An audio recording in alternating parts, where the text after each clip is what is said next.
Whispers of the northern wind drift softly through the pines, carrying the faint scent of sea salt and wood smoke under a twilight sky. A calm stillness settles across the land, as if the world itself is holding its breath in quiet anticipation. In the year 793, when the frost still clings stubbornly to the rugged shores of Scandinavia, life unfolds in rhythms as old as the mountains, among the towering fjords and dense forests. The harsh yet steady pulse of the Viking age beats through every stone and tree. This is a time when fierce warriors set sail across icy waters, their longships cutting through the waves with silent determination. Yet beneath the roar of battle and glory lies a quieter, more shadowed existence. One lived in chains, in servitude, and often in silence. The story begins not with a shield raised in defiance, but with hands bound and heads bowed. Among the many souls swept up in the tumult of Viking raids and conflicts, there are those taken captive, slaves or thralls, as they were known in the old tongue. Their lives were woven into the very fabric of Viking society, though their names rarely echoed in the sagas or psalms. Imagine the faint creak of wooden beams as dawn seeps through narrow windows, dust motes dancing lazily in the shafts of pale light. A thrall stirs, wrapped in coarse wool and rough linen, the chill of the stone floor seeping through worn soles. The air is thick with the scent of damp earth and the sharp tang of animal hides, for the longhouse is alive with the sounds and smells of daily toil. From the earliest light, the thrall's world is shaped by the demands of those who claim ownership, a life dictated by labor in the fields, the forge, or the hearth. Each task is performed not as a choice, but as an obligation, a thread in the great loom of survival that binds the household. Yet, even in this rigid structure, there is a quiet resilience. Live under such weight, where freedom was a distant dream held tight in the chest, to wake each day with the knowledge that your hands, though skilled, served another's will, that your voice, if raised too loud, might bring swift punishment. The thrall carries these burdens silently, bearing scars both visible and hidden. The thrall's duties are many, from tending to the animals, goats, pigs, and sturdy horses, to working the fertile soil, planting and harvesting crops essential for the clan's sustenance. Their hands move with practiced steadiness. The rhythm of the seasons governs the labor, planting in spring's soft thaw, guarding the harvest from winter's harsh bite, repairing fences and tools as needed. There is little respite, and yet the thrall's world is not without its own subtle moments of grace. Inside the longhouse, the warmth of the central hearth offers a fragile comfort. Flickering flames cast gentle shadows on rough wooden walls, where tales of gods and heroes are whispered late into the night. Though the thrall might not sit among the free, they hear these stories too. The sagas of Odin's wisdom, Thor's mighty hammer, and Freyja's fierce protection. These tales stir something deep within, a flicker of hope or longing, perhaps, or simply the thaw. Human need to find meaning in hardship. Occasionally, the thrall glimpses the flicker of kindness beneath a harsh gaze, a moment when the master's wife hands over a scrap of bread, or a child offers a shy smile. These fragile connections remind that even in bondage, the heart seeks light. Yet, the ever-present shadow of control is never far.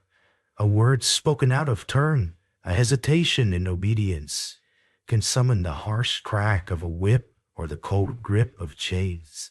Have you ever paused to consider how time passes in such a life? Days bleed and nights, seasons shift, yet the boundaries of servitude remain steadfast. The thrall's world is measured not by years, but by tasks completed, by survival against the elements, by silent endurance, fate as unchangeable. Some carry a spark of rebellion beneath their quiet exterior, a yearning for freedom whispered in the stillness before dawn. Escape is a perilous dream, shadowed by the threat of capture and punishment, but for a few, it is a risk worth taking. The journey to freedom is rarely swift or simple. It demands cunning, patience, and often the aid of unexpected allies.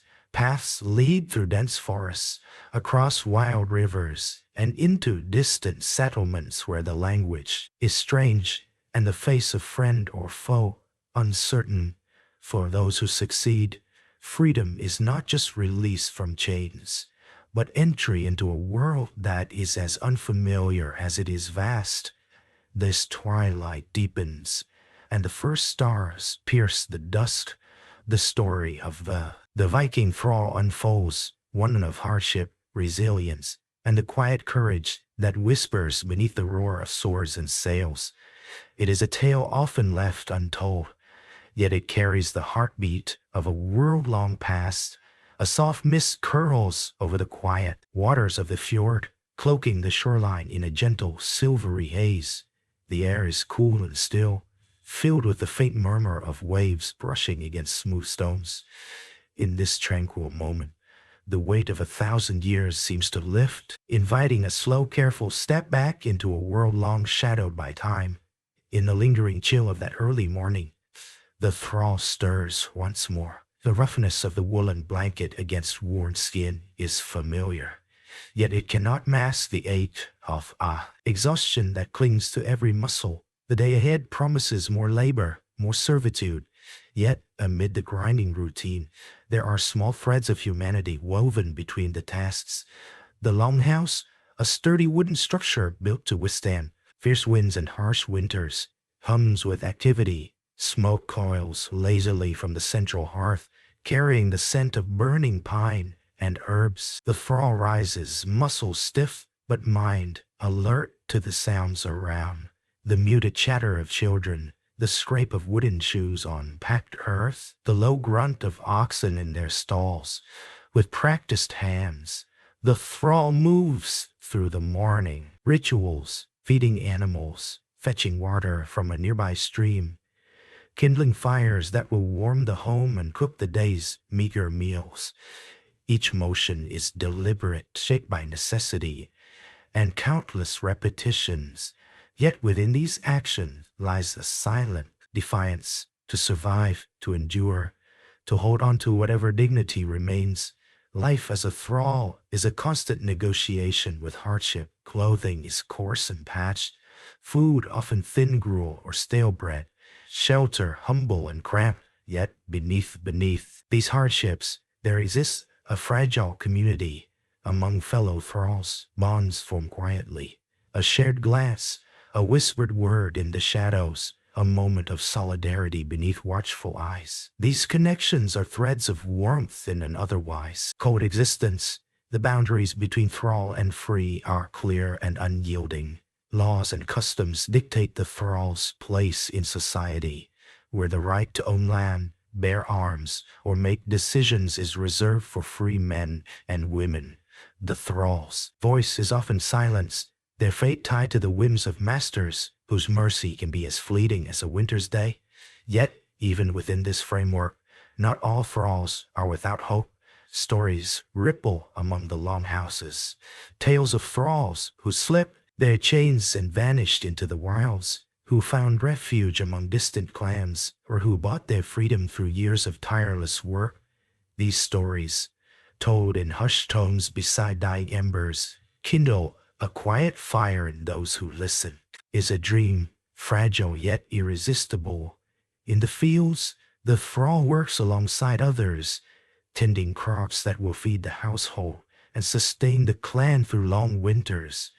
The soil is unforgiving, the seasons relentless, burst of growth, summer a weary harvest, and autumn a hurried preparation for the dark months ahead. Each day, the thrall's hands dig, plant, and gather, knowing that survival hinges on this labor. The sun climbs higher, casting long shadows across the earth, and with it comes the weight of unspoken thoughts. What does it mean to be bound so completely to another's will? To live without the freedom to choose one's own path, yet still find moments of quiet beauty, a bird's song at dawn, the warmth of the sun on chilled skin, the taste of fresh water from a spring.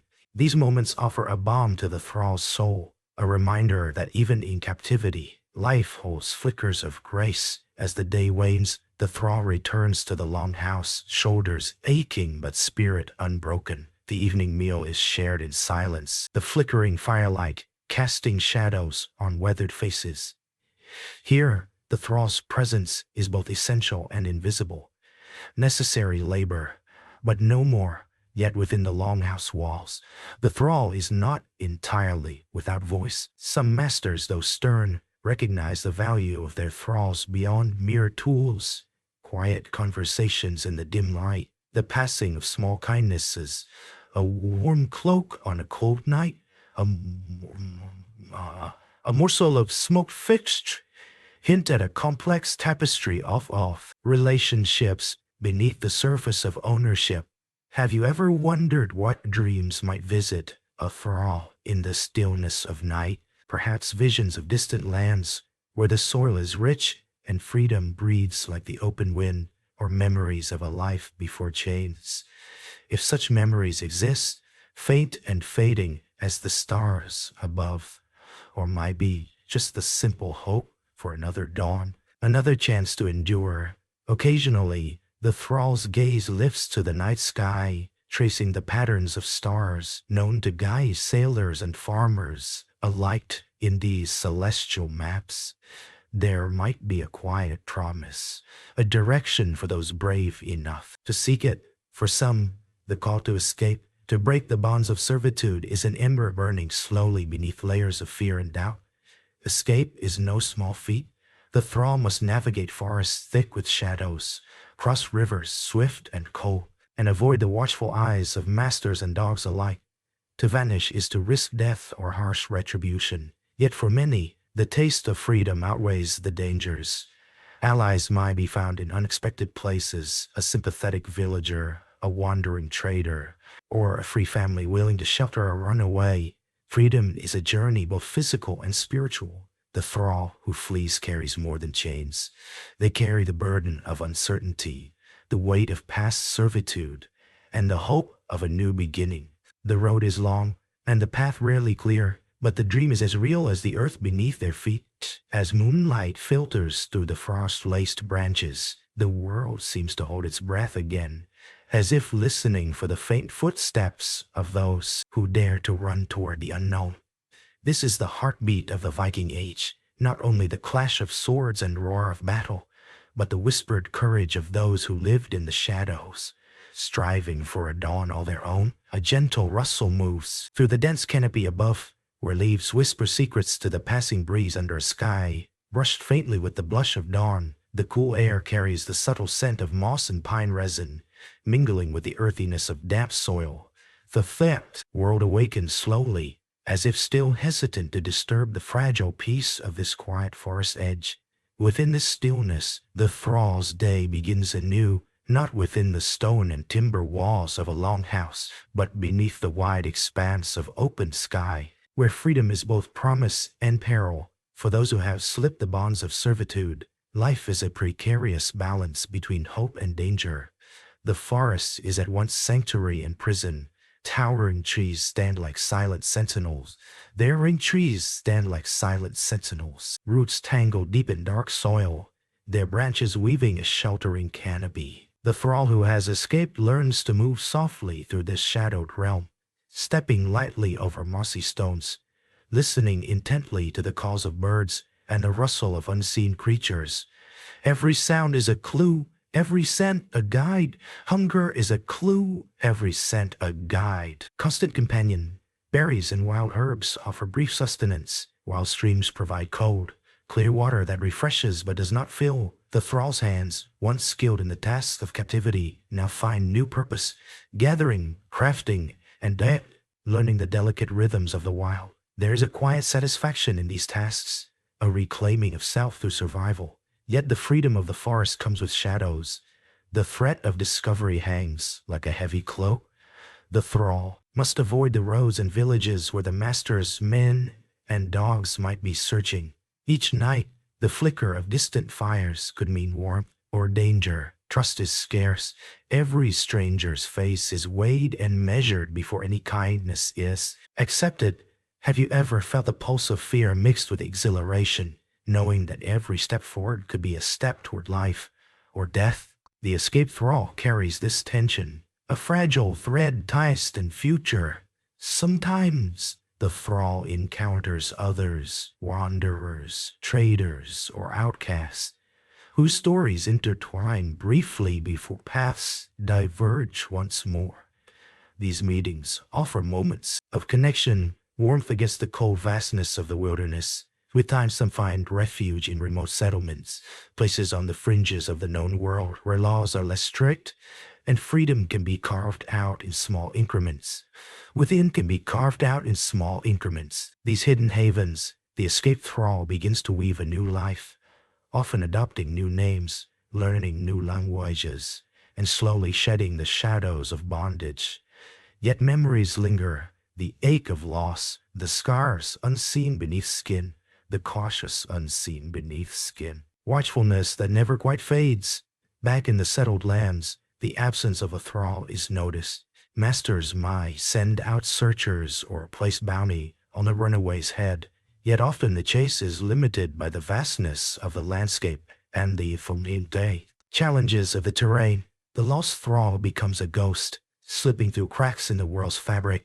Still, not all escapes lead to permanent freedom. Some are captured and returned, where punishment awaits with cold severity. Others vanish without a trace, swallowed by the wild or absorbed into foreign lands beyond the horizon.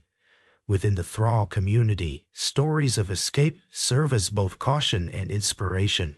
They remind those bound by chains that while freedom is fraught with peril, it is not beyond reach.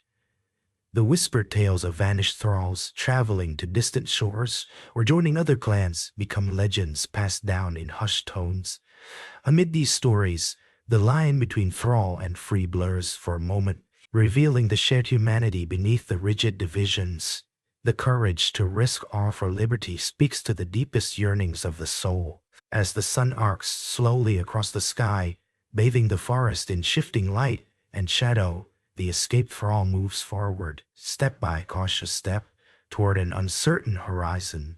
The wind, carrying the scent of salt and pine, seems to whisper encouragement, as if the very elements conspire to guide those who dare to seek their own path. In these quiet moments, the ancient land breathes around the thrall, a living witness to struggles hidden from history's grand tales. Here, beneath the endless sky and among the whispering trees, the story of bondage and flight unfolds, soft, slow, and relentless.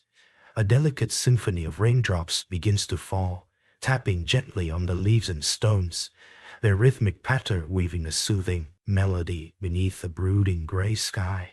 The air is cool and fresh, carrying the scent of wet earth and pine needles, inviting a quiet contemplation that seeps deep into the bones of the ancient forest.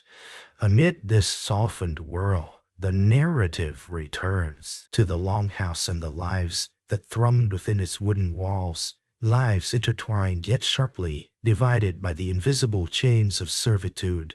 While some thralls dared to slip away into the wild, most remained tethered to the steady grind of most daily tasks, their existence marked by routine and resilience. The longhouse stands firm against the biting winds, its hearth fire flickering like a heartbeat, casting dancing shadows on the rough-hewn timber. Inside, the thrall awakens once more to the murmur of a household stirring, footsteps on earthen floors, the low murmur of voices, the scent of porridge thickening in the pot.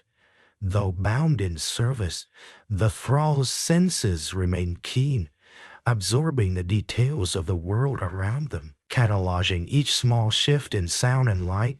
The morning unfolds with a series of familiarities, chopping wood for the fire, sweeping the dirt floor, carrying water from the well. Each movement is carried out with quiet efficiency, learned over years of repetition. Though the thrall's days are filled with labor, they are also punctuated by moments of stillness, a pause to watch a bird alight on a branch, the faint warmth of sunlight filtering through smoke-stained windows, the soft murmur of a child's laughter from across the hall. Have you ever pondered the ways in which such moments might shape a life lived under constraint? how the small beauties of the world might sustain a spirit otherwise weighed down by chains. For the thrall, these flickers of grace are as vital as breath itself, offering a respite from the harshness of circumstance. Food, though sparse, carries its own quiet significance. In certain parish households, animals sharing meager portions of barley porridge, salted fish, or dried berries. The flavor is simple, the sustenance modest, yet within the act of eating, there is a shared ritual that connects body and community. Occasionally, the thrall's hands are called upon for more specialized tasks, mending clothes, tending to sick animals, or assisting in the preparation of hides and furs. These moments offer a glimpse of skill and trust, small privileges earned through steadfast service.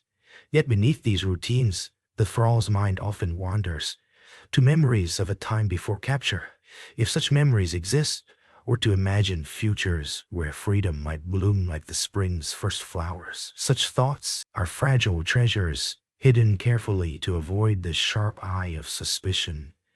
The master of the house of a household is a figure of authority, sometimes distant. Their presence looms over the thrall's life like a shifting shadow, a reminder of the delicate balance between mercy and harshness.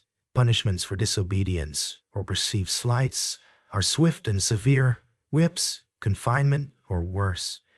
Yet moments of unexpected kindness can emerge, revealing the complex humanity within power. In the quiet hours, the thrall might catch glimpses of the family's private lives, stories shared by the fire, plans whispered behind closed doors, celebrations of births and marriages. These glimpses offer both longing and understanding, a window into worlds both familiar and inaccessible. Religious beliefs weave through the household's daily rhythms. The gods, Odin, Thor, Freyja, are invoked for protection, strength, and favor.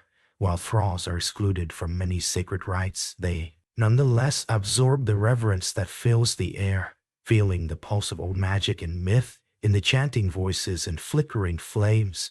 Some thralls harbor secret hopes for redemption, either through purchase of freedom, release granted by a benevolent master, or marriage into the household. Such possibilities, while rare, breathe life into the shadows of servitude. Have you ever wondered what it meant for a thrall to navigate these hopes alongside harsh realities, to balance fear with yearning, obedience with quiet resistance? The human heart holds many contradictions, especially when bound by chains. As the day fades into twilight, the longhouse settles into a softer rhythm. The hearth's glow deepens, casting warm hues on weary faces. Outside, the wind carries the scent of rain and earth, whispering through the trees like a lullaby. Within these walls, lives unfold, some marked by hardship, others by moments of gentle connection, woven together in the intricate tapestry of Viking society. The land as twilight slips into night, wrapping the world in a soft cloak of shadow and silence. The faint hoot of an owl calls from deep within the forest, and the distant crash of waves against rocky shores murmurs like a lullaby carried on the lake. Cool evening breeze. Stars begin to pierce the velvet sky, their steady light a timeless witness to the countless stories that have unfolded beneath them. Within the quiet warmth of the longhouse, the thrall lies awake on a bed of straw, eyes tracing the darkened beams overhead. The flickering firelight outside the sleeping quarters casts gentle shadows, lending the familiar space a dreamlike quality. The day's labors have left muscles sore, yet the mind remains restless, weaving thoughts through the stillness. In this solitude, memories rise like ghosts, faint images of a life before captivity. If such memories exist, echoes of laughter, touch of sun on skin, the scent of wildflowers carried on the breeze, or perhaps the thrall's thoughts turn to what might have been a chance encounter, a moment's hesitation that could have altered the course of fate. Have you ever pondered the course of fate? Quiet ache of such longing, the subtle torment of freedom glimpsed only in dreams, held just beyond reach. For the thrall, these moments of reflection are as vital as the air they breathe, a tether to humanity amid the weight of bondage. The night deepens, and with it comes a gentle shift in the household's rhythm. Most have succumbed to sleep's embrace, yet the thrall's rest is light and fragmented, ever alert to the creak of floorboards or the soft murmur of voices. The knowledge that vigilance might be necessary against wandering dogs, a sudden call, or the sting of punishment lingers like a shadow across the mind. Outside, the world is vast and unknowable. The forest stretches endlessly, a dark ocean of trees under the moon's pale glow. Somewhere beyond, the promise of escape beckons, a chance to slip away under cover of darkness, to vanish into the wilderness and leave chains behind. Yet, such a journey is fraught with peril. The thrall weighs these possibilities with cautious heart. In the rare stillness, the thrall might turn inward, drawing upon a well of quiet strength. The gods watch from their lofty realms, Odin's wisdom, Thor's protection, Freya's fierce love, offering silent guidance in the unseen currents of fate. Though barred from formal rites, the thrall might whisper prayers in the dark, seeking favor or courage to face the trials ahead. Within the longhouse, dreams mingle with reality. The thrall envisions a future not defined by servitude, but by choice. Perhaps it is a life tending a small garden, by a distant river, or the laughter of children in a sun-dappled glade. These visions, fragile and fleeting, sustain the spirit through the longest nights. As dawn's first light softens the horizon, the thrall rises again, ready to face another day of labor, yet carrying within a seed of hope that one day freedom's dawn will break. Beneath a sky streaked with the softest shades of rose and amber, morning unfurls gently over the rugged landscape. The air is crisp, carrying the faint scent of pine and moist earth, mingled with the lingering warmth of a hearth fire. From the longhouse now stirring to life, a chorus of birds greets the dawn, their calls echoing softly across the fields and fjords, weaving a tranquil song that stirs the soul to wakefulness. Within this awakening world, the thrall begins the slow, measured routines that mark each day. Fingers, calloused and steady, lift a wooden bucket from the well, drawing up cool, clear water to carry inside. The rhythm of daily tasks is relentless yet familiar. Tending animals, preparing food, mending worn garments, and gathering firewood. Each motion, repeated countless times, is etched into muscle memory, a silent testament to endurance. Though the thrall's life is bound by servitude, there exists a quiet dignity in these labors. The care given to each task reflects a respect for the world's fragile balance, the fragile shoots breaking through towering soil, the steady breath of beasts that provide warmth and sustenance, the simple beauty of crafted tools and woven cloth. The thrall moves through the longhouse with practiced grace, navigating the narrow spaces between wooden benches and low beams. The scent of smoked fish and coarse rye bread mingles with the warmth of the fire, offering small comforts amid the starkness of captivity. Around the hearth, family members gather, their voices low and familiar, weaving tales of gods and heroes, of battles won and lost, and of the ever-turning wheel of fate. Have you ever considered how the thrall listens to these stories?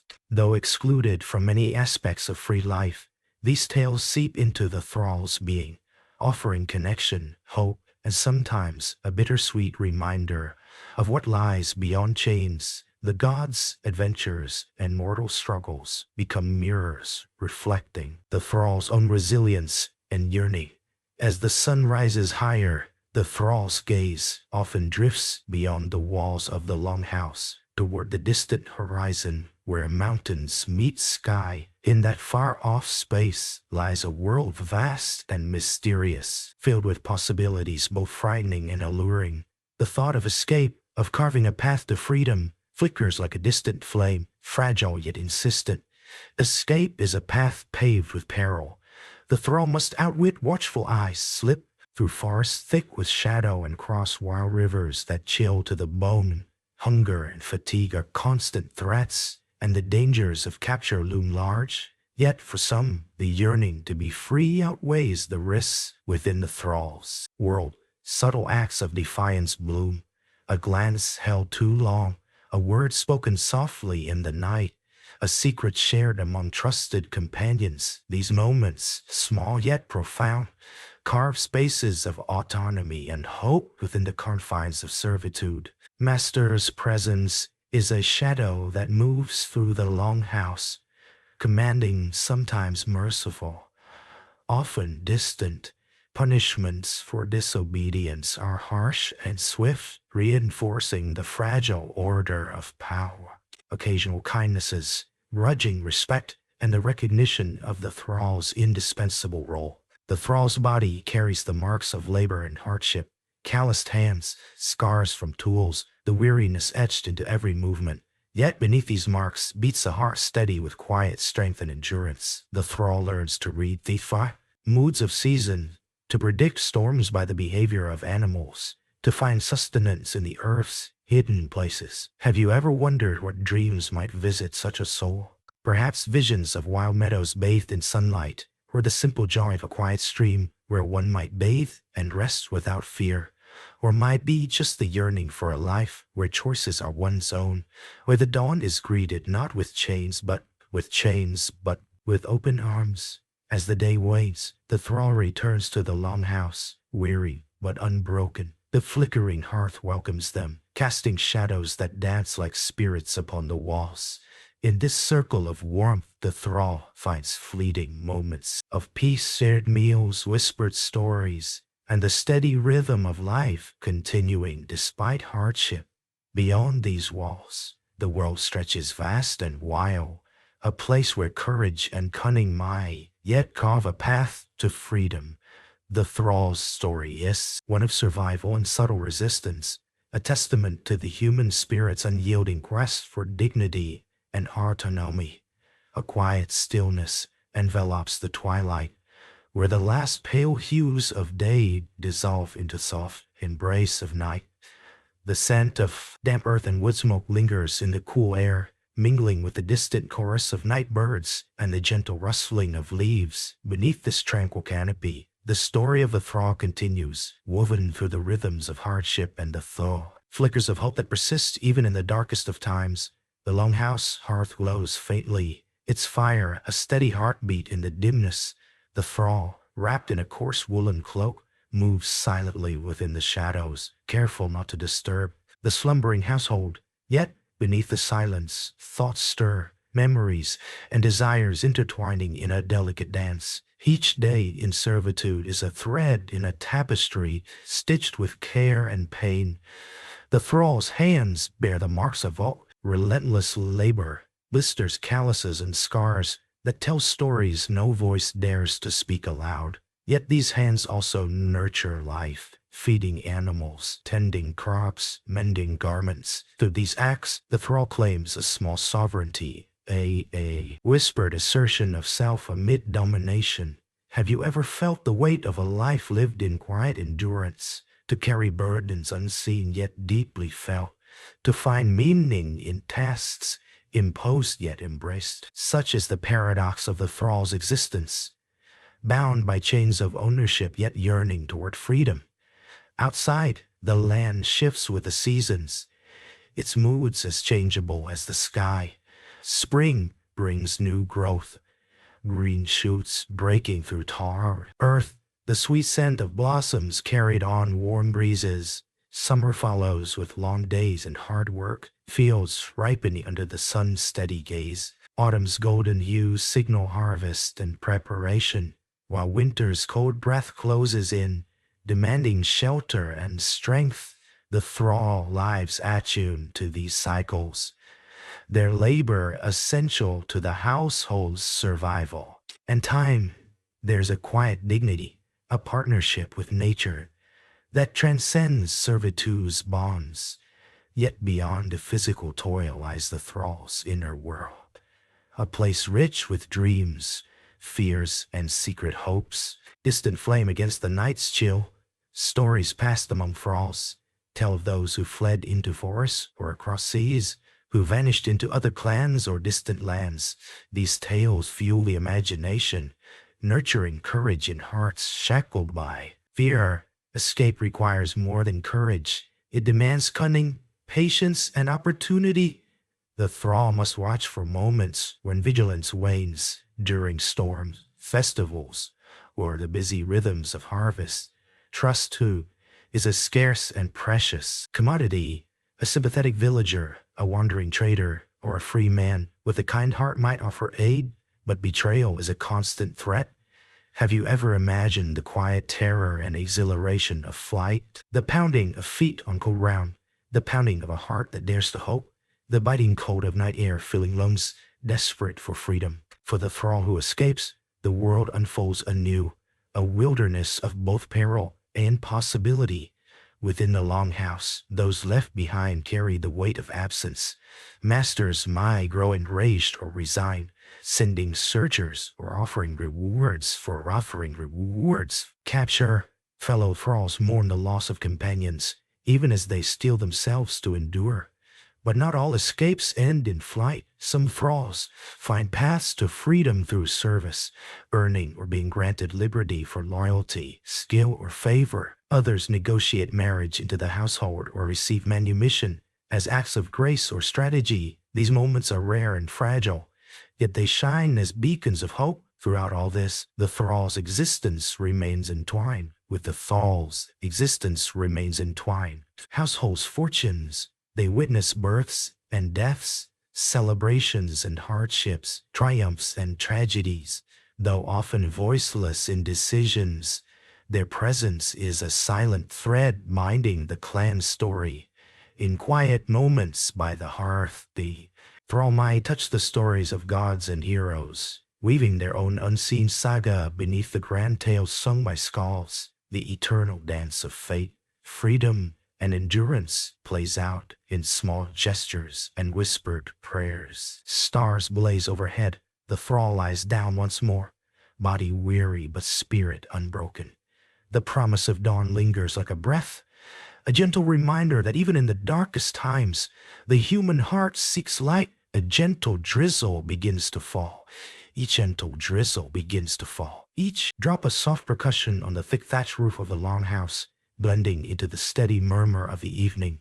The air is cool and heavy with the scent of rain-soaked earth and moss, lending a hush to the world outside as shadows deepen and flickering hearthlight dances within. In this quiet moment, the thrall's story unfolds anew, woven from threads of unfolds. Endurance, longing, and the small victories hidden beneath servitude. The thrall moves slowly through the space, muscles aching yet steady, navigating familiar paths with the grace born of necessity.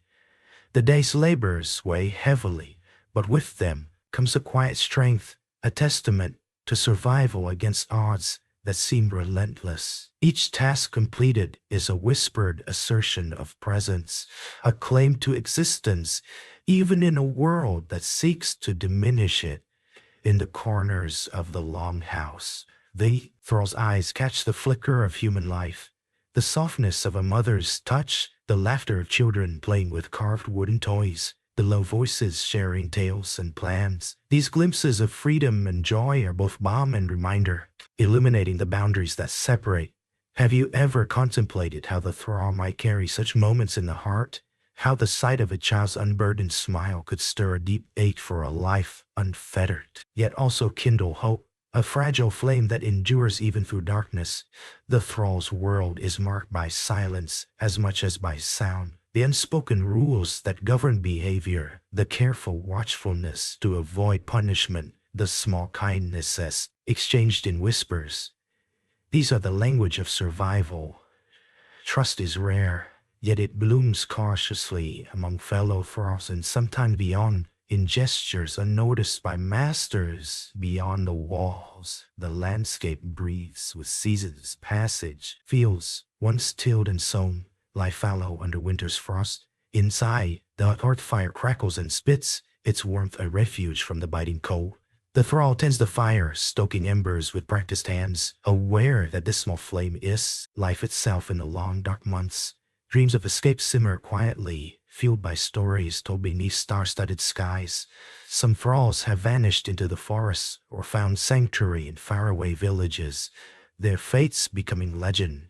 The idea of freedom is a beacon, though its path is perilous and fraught with unknowns. The thrall's mind wrestles with fear and desire, weighing the cost of flight against the cruelty of captivity. Each day presents choices, whether to endure, to resist in small ways, or to seize the chance for liberty, no matter the danger. Have you ever felt the tension between hope and fear so keenly? The pulse of possibility quickening the heart even as shadows close in. Such is the thrall's quiet battle. Within the household, the master's presence is a constant force, sometimes distant, sometimes harsh. Punishments for missteps are swift and unforgiving, yet occasional moments of grudging respect or kindness surface, complicating the stark lines of power. These nuances create a world where relationships are measured not only in chains and commands, but also in subtle human connections. The thrall's body tells its story, worn hands bent back, the traces of hardship etched into every movement. Beneath this exterior beats a heart resilient, capable of love, courage, and endurance. The thrall's spirit is a quiet flame, flickering yet unextinguished.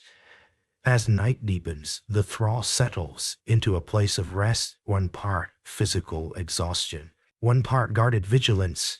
The dreams that come are woven from threads of memory and hope, of places and faces, real and imagined. In these nocturnal wanderings, the thrall tastes freedom, if only for a moment, before the dawn calls once more. A cool breeze slips through the open doorway of the longhouse, carrying the crisp scent of autumn leaves and distant sea spray. Outside, the world is painted in soft hues of gold and amber. As the sun lowers itself toward the horizon, shadows that stretch across fields already touched by frost. Within these humble walls, the thrall moves with quiet purpose, a silhouette against the flickering glow of the hearth that warms the gathering dusk. The rhythm of daily life is steady, governed by the turning seasons and the unyielding demands of servitude. From dawn's first light to the creeping darkness of evening, the thrall's hands labor tirelessly, gathering firewood, tending animals, mending clothes, preparing simple meals. Each act, repeated endlessly, carves out a small space of control within the vast expanse of ownership that defines their existence. Yet, amid this unrelenting toil, moments of fragile beauty emerge, an unexpected smile from a child, the gentle brush of a companion's hand, the soft murmur of ancient songs carried on the wind. These glimpses of humanity kindle the thrall's quiet resilience, a testament to the enduring spirit that refuses to be extinguished. Such small acts can hold the weight of survival. How in the face of hardship, the human heart seeks connection and meaning. For the thrall, these moments are lifelines, tethering them to a world beyond chains and labor. The longhouse itself is a place of contrasts, walls that shelter yet confine, a hearth that warms yet reminds of hierarchy. The master's presence is felt in every corner, a constant reminder of power and control. Punishments are meted out swiftly for disobedience or defiance, their severity a warning etched into memory. Yet, occasionally acts of mercilessness, a shared meal, a sass, kind word, a fleeting gesture of recognition. Within these complexities, the thrall navigates relationships carefully, reading unspoken cues and balancing obedience with subtle resistance. Trust is a scarce treasure, forged slowly among fellow servants and rarely extended beyond. The land beyond beckons with promises of freedom and uncertainty. Tales of those who fled into forests, crossed rivers, or vanished to distant clans whisper through the longhouse like restless ghosts. The idea of escape glows faintly in the thrall's heart, a distant star to guide by, though the path is fraught with peril. Have you ever felt the pull of a horizon you cannot reach? The tension between hope and fear, the courage needed to risk all for a chance at a new life. These feelings pulse beneath the thrall's quiet exterior, shaping dreams that flicker like candlelight against encroaching darkness. As the evening deepens, the thrall tends the fire, its warmth a balm against the chill that creeps through wooden walls. Eyes gaze upward to the stars, ancient and unchanging witnesses to countless lives lived and lost. In the stillness, whispered prayers rise, words to gods both feared and revered, seeking strength, protection, or simply the grace to endure. Another day, the thrall story is woven into the fabric of Viking society, an often unseen yet indispensable thread, bound by chains but sustained by spirit. The thrall embodies a paradox of captivity and resilience, silence and resistance. Night closes in. The thrall settles onto a bed of straw, muscles weary but heart steady. Dreams come softly, visions of open fields, running feet, and the sweet taste of freedom. In these quiet reveries lies a promise, fragile yet enduring.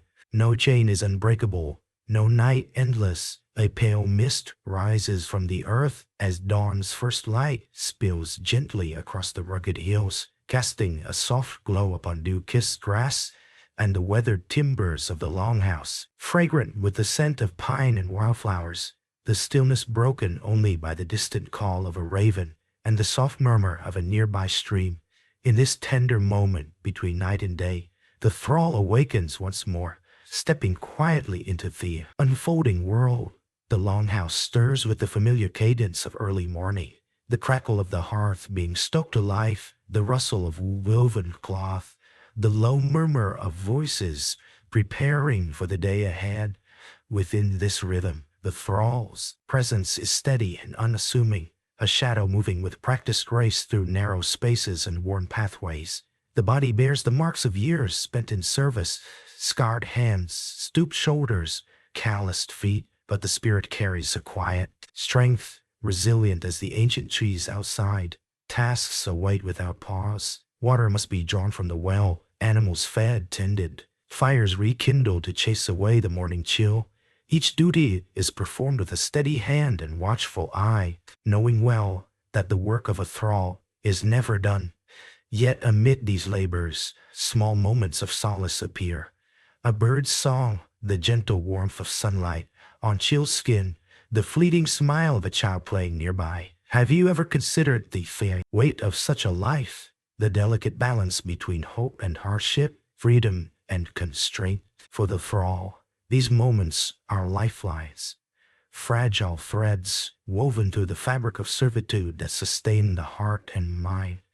The longhouse itself is a world within a world, its walls both sanctuary and prison, a constant reminder of the power that governs all. Punishments are swift and harsh for missteps, whips, confinement, or worse, but occasional acts of kindness reveal the complexities beneath authority's stern facade. These fleeting gestures are authorities treasured, a balm against the coldness of captivity. Within the household, relationships are etched in subtlety and silence. Trust is rare, exchanged carefully among fellow thralls, sometimes extending in secret to sympathetic free folk. In whispered conversations, shared glances, alliances form, small rebellions of the heart against imposed chains. The landscape beyond the longhouse stretches wide and wild, a realm of forests deep and dark, rivers swift and cold, mountains rising like silent sentinels. For some thralls, the dream of escape burns bright, a perilous journey through these untamed lands toward freedom's uncertain promise. The stories of those who fled, who vanished into distant clans or foreign shores, ripple through the community like whispered legends. Have you ever felt the pull of an unseen horizon, the tension between safety and risk, the courage required to leave all known behind? Such is the silent struggle of those who dream of flight, weighing fear against hope. As the day unfolds, The thrall's gaze often lingers on the horizon, imagining a life unbound in moments stolen from labor. Quiet prayers rise to the gods, Odin, Thor, Freyja, seeking guidance, protection, or simply the strength to endure. Though excluded from many sacred rites, the thrall's faith is no less real, a private flame burning amid shadows. The seasons turn inexorably, marking time in cycles of birth, growth, decay, and renewal. The thrall lives attuned to this rhythm, their work vital to the household's survival through long winters and bountiful summers alike. In the soil tilled and seeds sown, in the care given to beasts and the tending of fires, there is a quiet dignity, a partnership with the land that transcends chains. As night falls once more, the thrall returns to the hearth's warm glow, body weary but soul unbroken. Dreams of freedom dance like flickering shadows on the walls, visions of open fields, running feet, and the sweet breath of liberty. These dreams are both sanctuary and compass, guiding the heart through darkness toward the dawn. A deep stillness wraps the landscape as twilight slips quietly into night, softening the edges of rugged hills and the dark outlines of towering pines. The cool air carries the scent of damp earth and distant sea spray, mingling with the faint crackle of a dying hearth fire within the longhouse. The stars emerge, scattered like scattered silver dust across the vast sky, offering their ancient, unchanging light as a silent witness to countless untold lives. Inside the longhouse, the thrall lies awake on a simple bed of straw. The corpse lies awake on a simple bed of straw, fabric rough against weary skin. The body aches from a day of endless labor, chopping wood, tending animals, mending clothes, and preparing humble meal. Yet the mind stirs in quiet defiance, weaving memories, dreams, and the flickering hope of freedom into a fragile tapestry. The darkness around is alive with whispered stories, carried on the breath of the wind, tales of those who slipped their bonds, fled into the thick forests, or across wild rivers, seeking refuge beyond the reach of elves. Masters in chains, these stories, passed in hushed tones among thralls, and sometimes shared with sympathetic free folk, are threads of courage and longing, binding past and present in a shared human quest for dignity, restless tug of a life not yet lived, the fierce desire for liberty simmering beneath the surface of oppression. The thrall carries this fire in their heart, a delicate ember, glowing softly in the night, awaiting the breath that might kindle it into flame. Though bound by servitude, the thrall's spirit is not wholly subdued. Small acts of quiet resistance ripple through the daily routines, a stolen glance, a whispered word, a moment's hesitation that speaks louder than chains.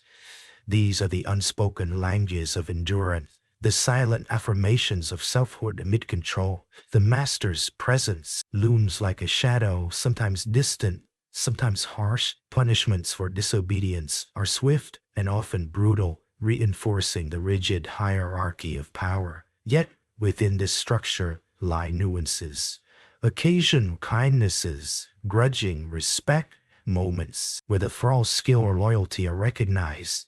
These fragments of humanity carve spaces of complexity in a world defined by domination.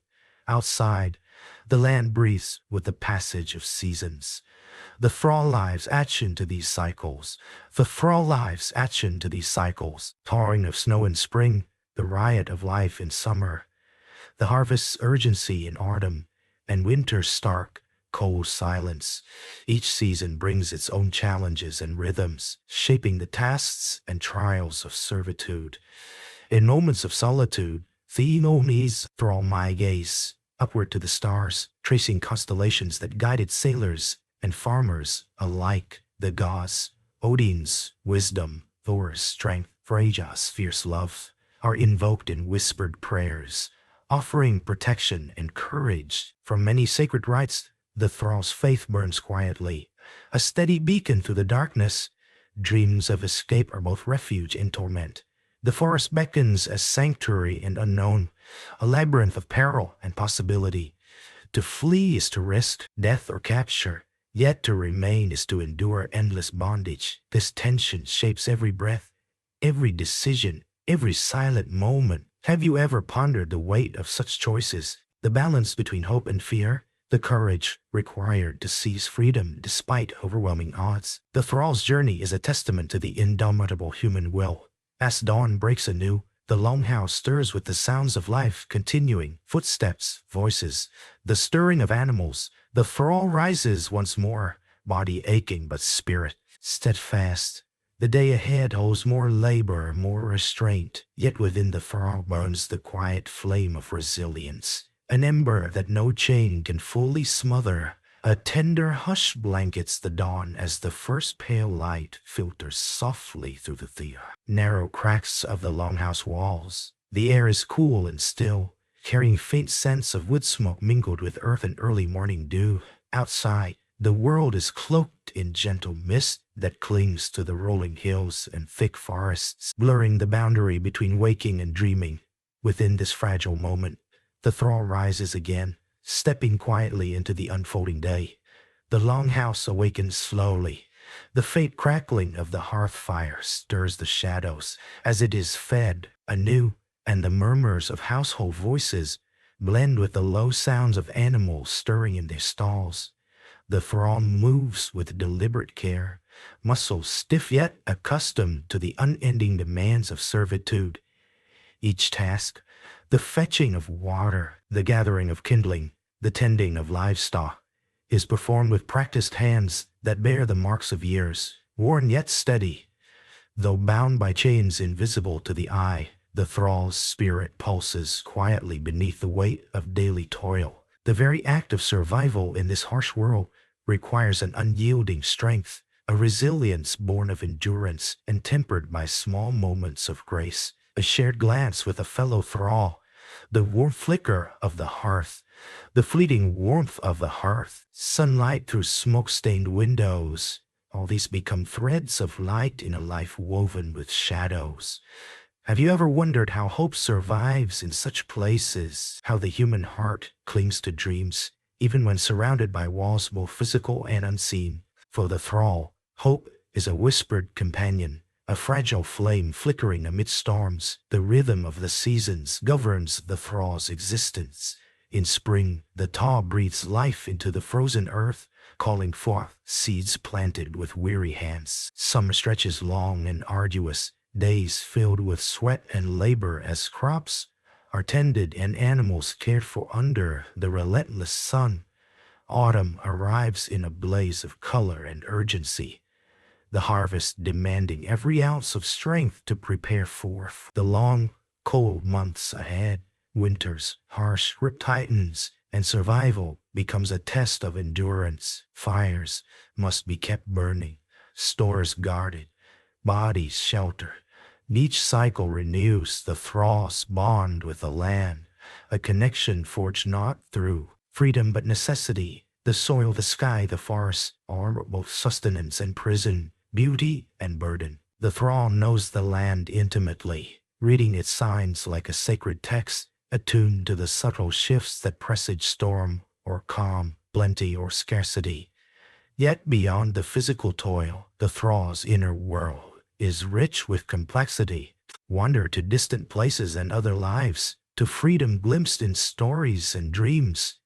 The flickering hope of escape burns quietly, a secret whispered beneath breath, a shadowed desire carried through the longest nights. Escape is perilous. Thrall must navigate forests thick with shadow, cross rivers swift and cold, and evade the watchful eyes of masters and their hounds. Trust is rare and must be earned carefully, sometimes found in the kindness of strangers, sometimes in the currying of fellow fugitives. The journey is as much a test of spirit as of body, demanding cunning, patience, and relentless courage. Have you ever felt the tension between safety and risk, the yearning for a new dawn tempered by the fear of unknown? Darkness, rain, such is the thrall's struggle, a dance between captivity and liberty that shapes every heartbeat within the household. Relationships are fragile and fraught. The master's authority is absolute, their will enforced with sharp words and sharper punishments. Yet beneath this dominance lie moments of nuance, a glance of acknowledgement, a grudging respect, a shared task completed with silent cooperation. The thrall learns to navigate this landscape with care, balancing obedience with subtle assertion of self. The gods watch silently from their distant realms, Odin, with his all-seeing eye and wisdom born of sacrifice. Thor, mighty protector against chaos. Freyja, fierce goddess of love and war. All are invoked in whispered prayers and quiet rituals. Though excluded from any sacred rites, the thrall's faith burns steadily, a private beacon in the encompassing dark. As dusk deepens and the world slips once more into shadow, the thrall returns to the Tharda. Heart's warm glow, body weary, but soul unbroken. Dreams take shape in the flickering firelight, visions of open fields, running feet unshackled, the sweet breath of freedom carried on the wind. These dreams are fragile yet fierce, holding the fast promise of a life beyond chains. A soft breeze stirs the leaves outside, carrying the faint scent of pine and salt from the distant sea. The early morning sky is a wash of pale blues and gentle pinks. As dawn's light slowly seeps into the quiet corners of the longhouse, the fire's embers still glow faintly, casting warm shadows that dance softly on the worn wooden walls. Inside, the thrall rises quietly, the chill of the morning air brushing against skin worn thin by years of labor. The world beyond these walls is vast and uncertain, a wild expanse of forest, river, and mountain where freedom might be found or lost. But here, within the hearth's circle, life is measured in tasks and duties, in the endless rhythm of servitude. Nay, the thrall's hands move with familiar purpose, gathering water from the well, feeding the animals, stoking the fire, mending tattered clothes. Each motion is shaped by repetition, necessity, and a quiet determination to endure. Chains of ownership. The thrall's spirit is not wholly confined. There is a dignity in survival, a subtle power in resilience, the small acts of care, the gentle touch given to a frightened animal, the whispered comfort shared with a fellow thrall, the secret smile exchanged in the shadows, are rebellions in their own right. They speak of humanity that no master can fully suppress. Have you ever wondered how such fragile threads of hope hold fast in the darkest places? How the human heart nurtures dreams even beneath the weight of oppression? For the thrall, these moments are lifelines, anchors in a sea of hardship. Outside, the seasons turn with unyielding certainty. Spring's tar brings the promise of growth and renewal, but also the hard work of planting and preparation. Summer's long days offer labor under relentless sun, as crops are tended and animals cared for. Autumn arrives in a blaze of color and urgency, the harvest demanding every ounce of strength before winter's chill sets in.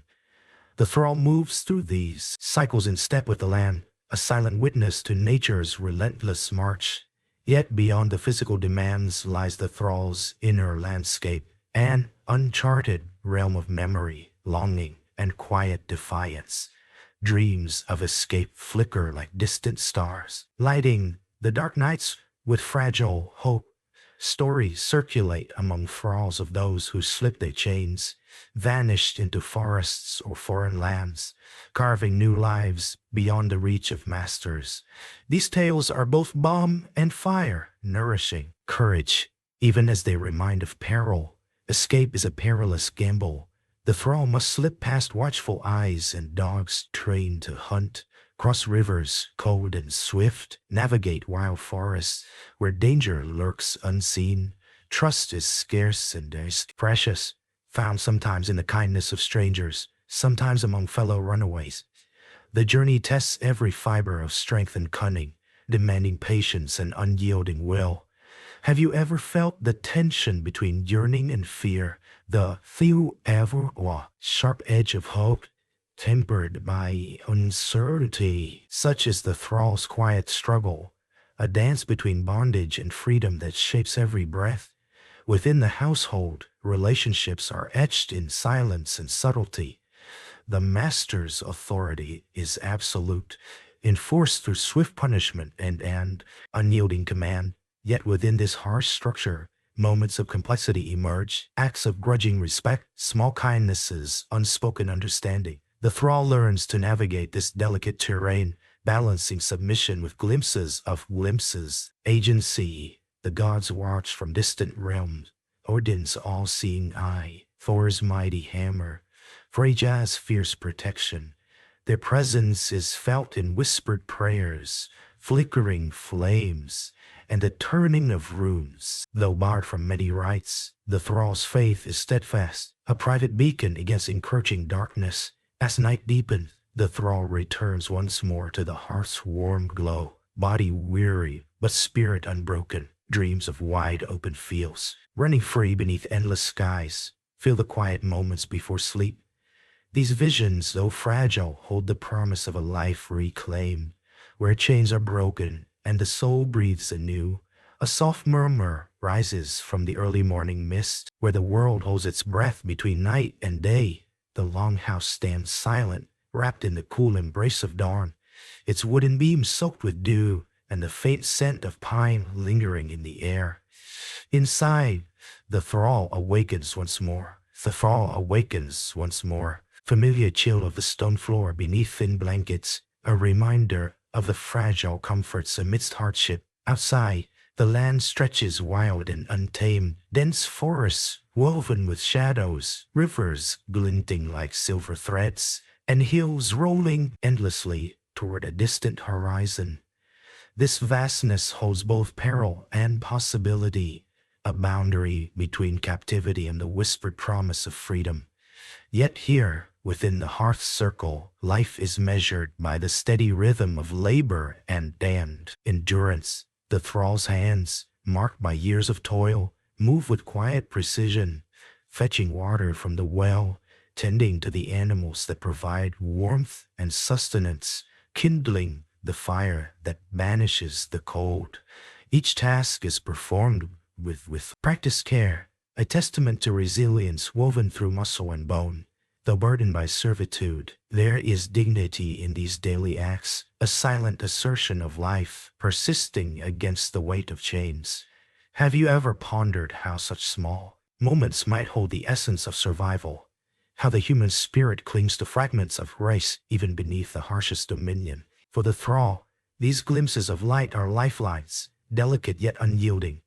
Within the longhouse, the sounds of life stir, the low hum of conversation, the laughter of children playing beneath watchful eyes, the occasional sharp word from the faint master or mistress reminding all of their place. The thrall listens, absorbs, and moves with careful obedience, navigating the complex web of relationships that define existence under ownership.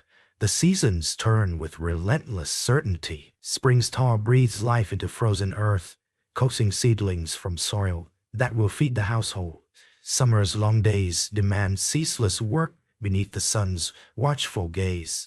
Autumn brings harvest and preparation, a hurried dance to secure stores against winter's grasp, and winter's cold silence tests every ounce of endurance, firelight flickering as a fragile shield against the dark. Amid these cycles, the thrall's inner world is a secret realm, rich with memory, hope, and quiet. Rebellion, dreams of escape flicker like distant stars, stories whispered beneath the cloak of night fueling courage and longing, tales of those who vanished into forests or distant lands, forging new lives beyond the reach of masters, circulate as both inspiration and warning. Escape is perilous. The thrall must slip past watchful eyes and fierce dogs. Terrain where danger lurks unseen, and trust must be scarce and carefully earned. The journey tests body and soul, demanding cunning, patience, and unyielding will. Have you ever felt the tension between longing and fear? The sharp edge of hope, tempered by uncertainty, such as the thrall's silent battle, a dance between bondage and freedom that shapes every heartbeat. The gods, Odin, Thor, Freyja, are invoked in whispered prayers and flickering flames, their distant presence a source of strength and solace. Though barred from many sacred rites, The thrall's faith is steadfast, a private beacon amid shadows. As night deepens and stars scatter across the sky like scattered silver dust, the thrall lies down once more, body weary, spirit unbroken, dreams unfolding, of open fields, running feet unshackled, the sweet breath of liberty carried on the wind. These visions are fragile yet fierce, holding the promise of a life reclaimed, where chains are broken and the soul breathes anew. Greetings, my quiet wanderer beneath the vast Nordic sky. Imagine the crisp breath of dawn filling the air, the soft murmur of distant waves brushing the rugged shores, and the first golden rays caressing the timbered walls of a humble longhouse. The world is still, suspended between night and day, and within this delicate pause, we return to the life that unfolds behind those sturdy wooden doors. The life of a Viking thrall. In the year 793, a time it chat and shadow, the thrall's existence is defined by toil and resilience. From before the sun's first light, the thrall stirs beneath coarse blanket, the cold stone floor pressing through threadbare fabric. Each morning begins the same, a quiet rise, careful footsteps on the earthen floor, careful footsteps on the earthen floor, scent of smoke and peat mingling with the damp chill. The longhouse awakens slowly, its inhabitants moving like echoes through the muted dawn. The thrall's hands, calloused and steady, begin their endless work, fetching water from the well, stirring the fire to life, tending to goats and swine that offer the household sustenance. Every task is performed with practiced efficiency, shaped by years of repetition and the unyielding demands of ownership. Yet, beneath the surface of this labor, there lies a silent determination, a pulse of quiet strength. Have you ever felt how the smallest actions can become acts of defiance? A thrall's careful stitching, a whispered word shared with a fellow captive, a glance that holds a world of unspoken longing. These are threads of resilience woven into the fabric of servitude. Outside, the land stretches wild and vast. Dense forests dark with ancient trees, rivers that carve through stone like silver ribbons, and hills rising in stoic silence against the pale morning sky. This untamed wilderness holds both peril and hope, the boundary between captivity and the fragile dream of free the thrall. The very idea of escape flickers like a distant star, dimming and brightening with each breath, always just beyond reach. Yet, escape is no simple flight. It demands cunning, patience, and a courage that stings with each heartbeat. The thrall must navigate the treacherous forest shadows, evade the sharp eyes of masters and their hounds, and trust in the kindness of strangers whose faces remain cloaked in uncertainty. Each step away from the longhouse is a gamble with fate itself. Within the walls of the household, life is ruled by the master's will, an unyielding force that casts a long shadow. Punishments for disobedience are swift and harsh. A crack of the whip, a harsh word, or the cold isolation of confinement. Yet within this hierarchy, small moments of complexity emerge. A shared smile, a spare crust of bread, a whispered story by firelight. These glimpses of humanity carve out spaces where hope can linger. The thrall's body bears the marks of endless labor, bent back, scarred hands, weary eyes, but their spirit holds a stubborn light. Each dawn brings the same unrelenting rhythm, yet within that repetition lies the quiet assertion of self, the refusal to be erased.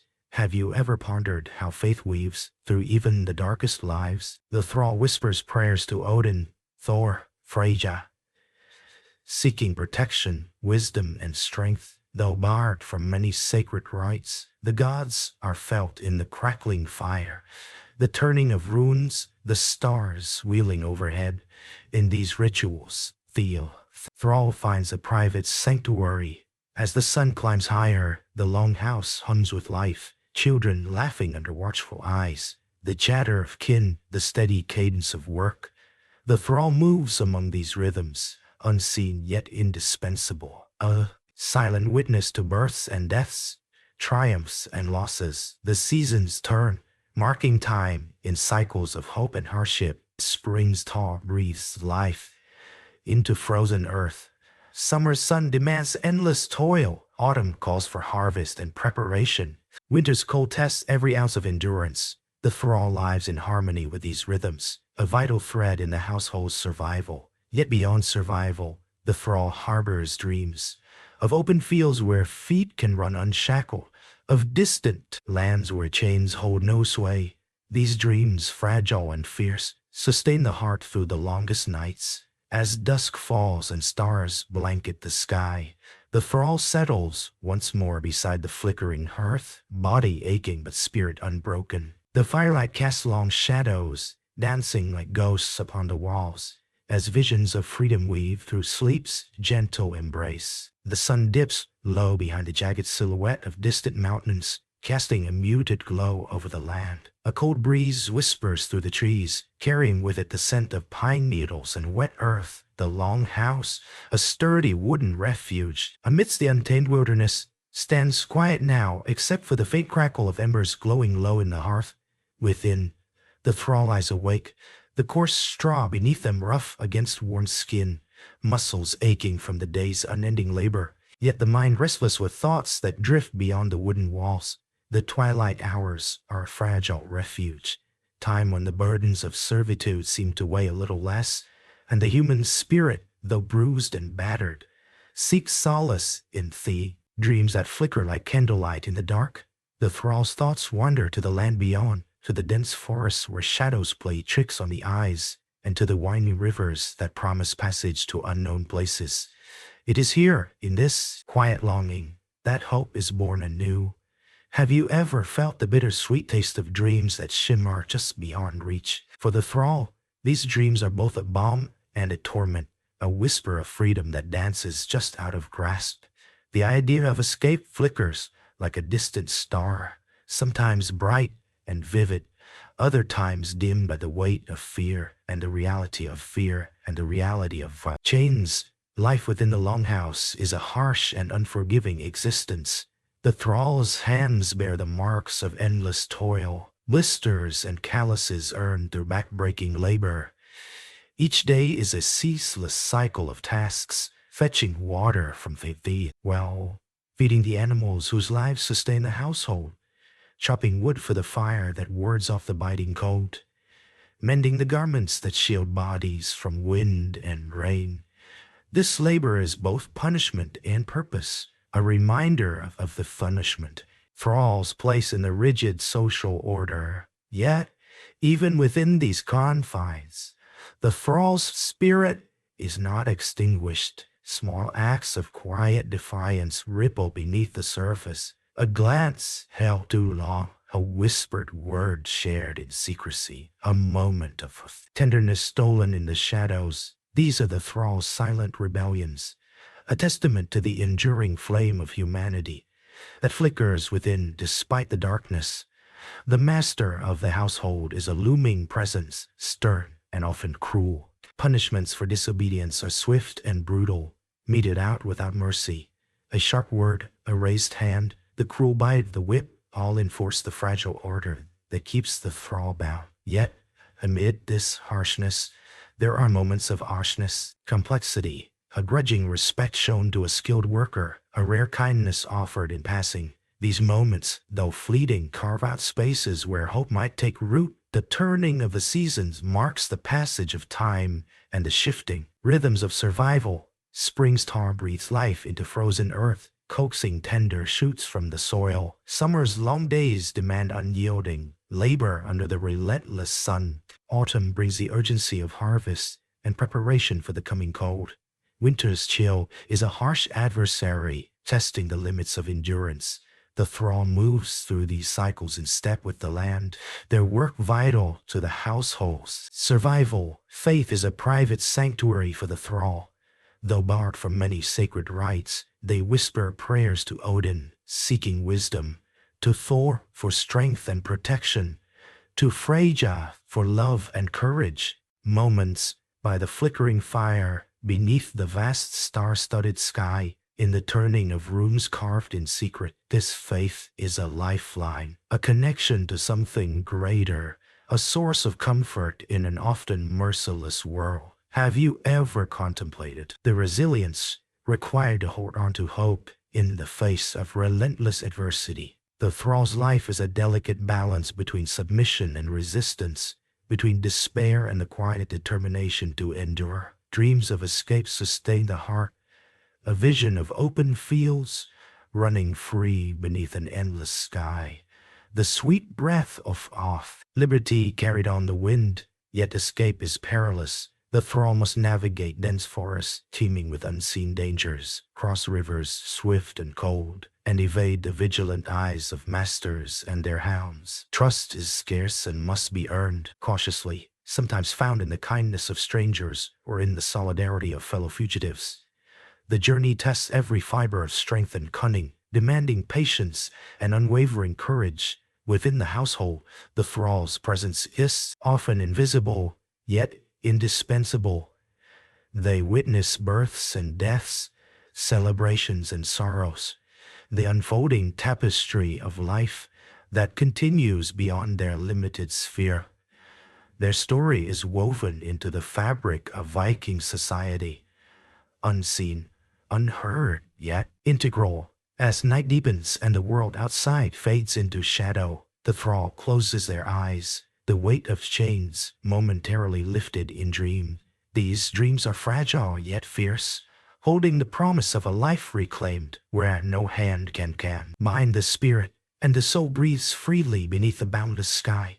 The morning dawns pale and quiet over the rugged coastline, where the sea breathes its cold mist across the jagged rocks and dense pine forests. The horizon glows faintly, with soft pinks and blues, as if the sky itself is awakening gently, unwilling to disturb the stillness that holds the land. Within the sturdy timber walls of a longhouse, nestled among the scattered settlements of the Viking world, the thrall stirs, the coarse straw beneath them pressing cold against tired limbs. The fire embers from the previous night's hearth glow faintly, flickering shadows across rough-hewn beams, and the simple furnishings that speak of humble, unyielding lives. The air carries the scent of damp earth, mingled with the sharp tang of smoked fish and the faint aroma of burning pine. The thrall rises slowly, muscles stiff and aching from relentless labor, each breath a quiet testament to endurance. Outside, the world is vast and indifferent. The towering pines whisper secrets in the morning breeze.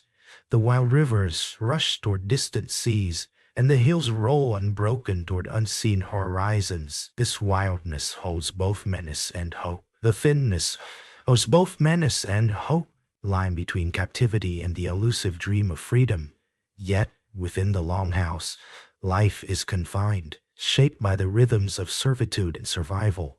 The thrall's hands, hardened by years of toil, begin their daily work with practiced efficiency, fetching water from the well, tending to the livestock, goats, swine, and the sturdy oxen that labor in the fields, stoking the hearth to fend off the lingering chill.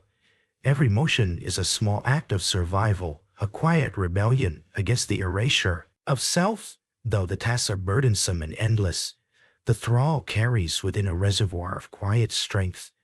Have you ever considered how the smallest actions can become profound acts of resistance? How the deliberate care in tending an animal or mending a worn garment becomes a claim to dignity amidst oppression? For the thrall, these gestures are lifelines, connecting them to a humanity that no chains can sever.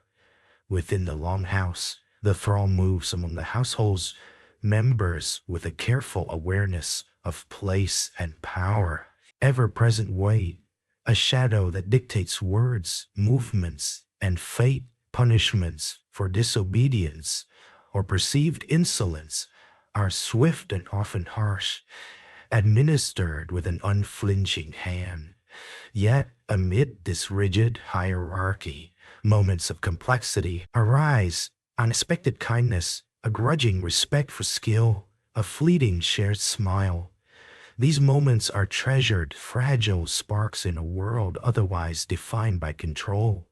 The cycles of the seasons dictate the thrall's existence, as much as the whims of the master. Spring's tall beckon, the planting of seeds and the tending of new life.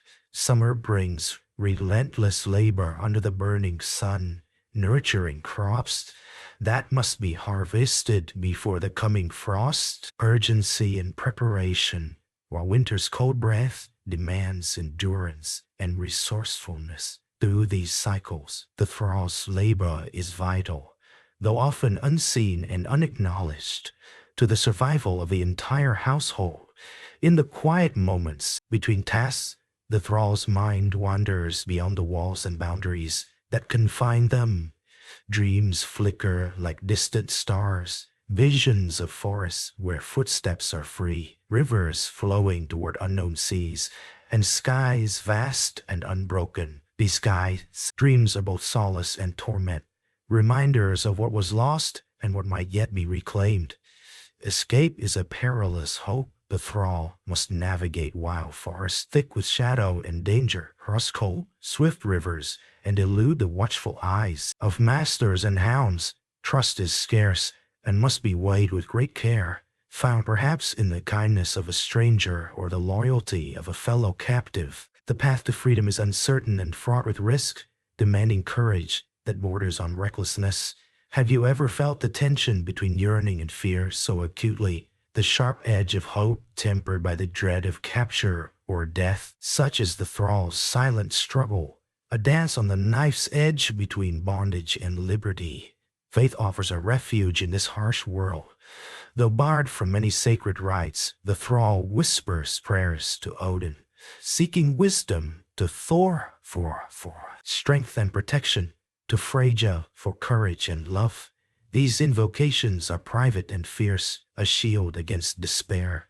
The flickering fire, the turning of runes, and the silent stars above bear witness to a devotion that endures beyond chains. Within the longhouse, the thrall witnesses life's ceaseless flow, births and deaths, celebrations and sorrows, the ever-turning wheel of fate. Though their voice is often silenced, their presence is woven into the household's fabric, an unseen but indispensable thread. As dusk settles and the hearth fire casts long, wavering shadows, the thrall lies down once more, body weary but spirit unbroken. Dreams unfold beneath closed lids, wide fields bathed in sunlight, running feet unbound, the sweet clean air of freedom filling lungs long stifled. These dreams are fragile yet fierce, carrying the promise that no chain is unbreakable, no night eternal. The first light of dawn barely whispers over the horizon, casting a soft glow across the rugged Scandinavian landscape. The air is crisp, carrying with it the faint scent of pine and salty sea breeze, mingling with the earthy aroma of damp soil and moss. In the quiet calm of this awakening world, a lone figure stirs within the walls of a modest longhouse, a thrall bound not only by chains but by circumstance and fate.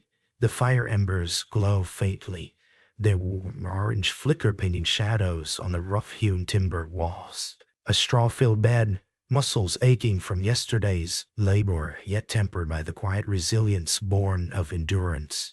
The coarse woolen blanket falls away, revealing skin marked by scars and calluses, silent testaments to years spent in servitude. Outside, the forest hums softly with the sounds of life waking. Birds calling, leaves rustling in the gentle breeze, distant waves lapping against rocky shores. The thrall inhales deeply, drawing strength from the wild world beyond the walls. Confined, the day begins as it always does. The thrall's hands steady as they draw water from the well, feed the goats and swine, stoke the hearth's fire to chase the lingering chill. Each task is carried out with a quiet determination. The rhythm of work shaping existence as surely as the turning seasons.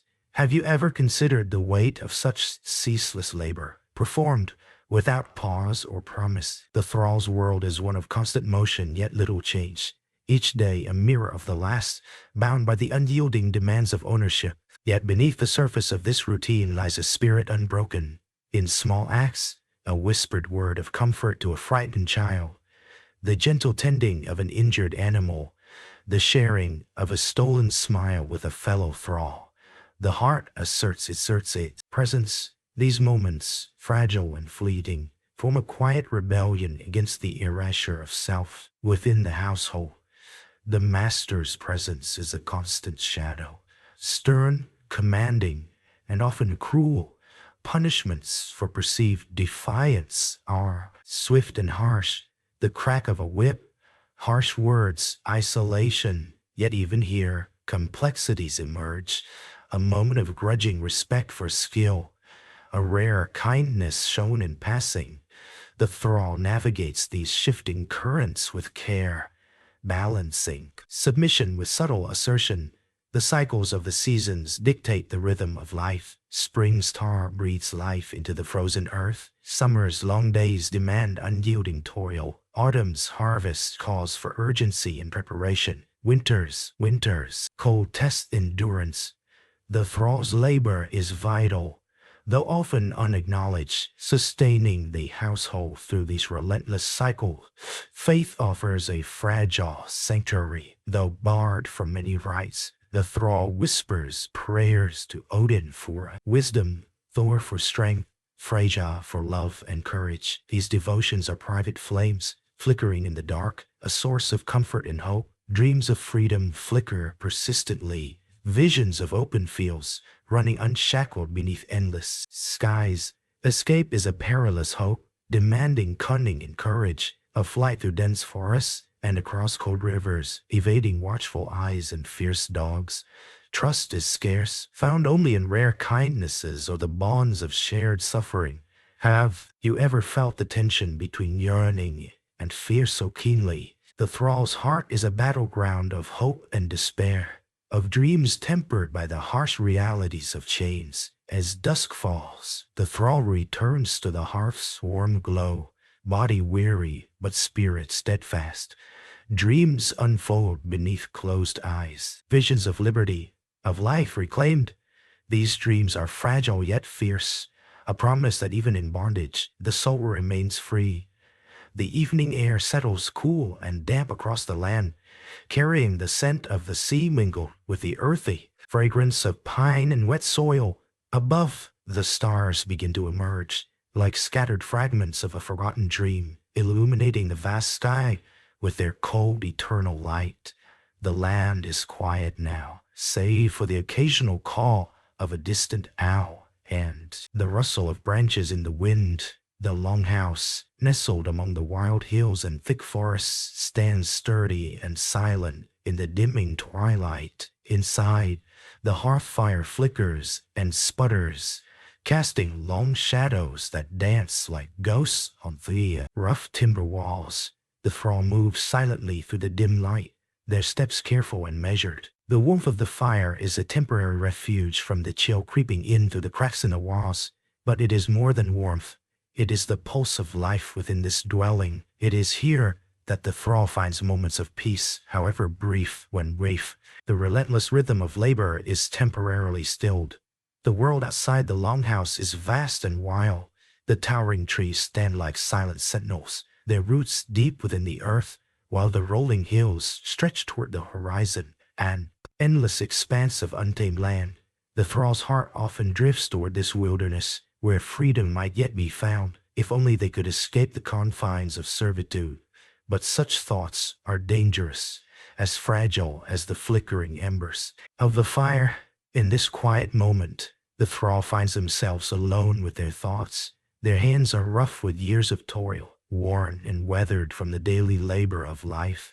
And yet, it is in these hands that the thrall finds their own power, their own ability to shape the world, if only in small ways. These hands have fed, clothed, and nurtured the household. They have sewn, mended, built, and toiled with quiet perseverance. But there is more within them than the work they then perform. There is a spirit, though tested and worn, that refuses to be extinguished. In the solitude of the night, away from the watchful eyes of masters and overseers, the thrall allows themselves to feel the flicker of hope, a flame that has burned quietly beneath the surface for as long as memory can recall. Have you ever wondered what it feels like to live with a constant sense of yearning, a longing for something beyond the walls that confine you, to be caught between the life you have and the life you dream of? For the thrall, these dreams are not just fleeting wishes. They are the quiet, steady pulse of the human heart that refuses to be extinguished, no matter how tightly the chains might bind. The seasons shift in their familiar cycles, spring bringing new cycles, life to the land, summer filling the air with the scent of blooming flowers and ripe fruit, autumn with the urgency of harvest, and winter with its biting cold and silence. The thrall's life moves in time with these cycles. Yet with each passing year, the sense of yearning grows deeper. The steady rhythm of life in the longhouse feels more and more like a prison. Each task, each day, a reminder of the life they cannot have. Within the confines of servitude, the thrall's world is bound by rules set by others. Every movement, every word, every glance is shaped by the authority of those in power. The master's word is law, and the thrall's role is to obey without question. To serve without resistance is not easily broken. In the quiet moments between tasks, the thrall allows their mind to wander, imagining a life beyond the longhouse, a life where they are not bound to anyone or anything, where they can choose their own path and live freely. Yet this dream is as fragile as the morning mist, quickly dissipating in the harsh light of day. For the thrall, escape is an elusive possibility, one that requires strength, cunning, and a heavy price. To run is to risk everything. Capture, so punishment, or worse. The wilderness beyond the longhouse is filled with dangers, wild animals, harsh weather, and the ever-present threat of the master's men who will hunt any who dare to flee. But still, the dream persists. It is a whisper, a flicker in the heart that refuses to die. The thought of freedom, true freedom, is enough to sustain the thrall through the darkest days. For what is life without the chance to choose one's own path? What is life if one is bound forever to the whims of another? As the night deepens, the longhouse grows quieter. The fire burns low, the crackling of wood the only sound that breaks the silence. Beside the warmth for a moment, eyes fixed on the shifting flames, their mind lost in thought. The quiet solitude of the night is broken only by the soft sounds of the household, the slow, steady breathing of those who sleep, the occasional rustle of blankets, and the murmur of voices outside. The master's family, though distant in their daily life from the thrall, are present in these quiet moments.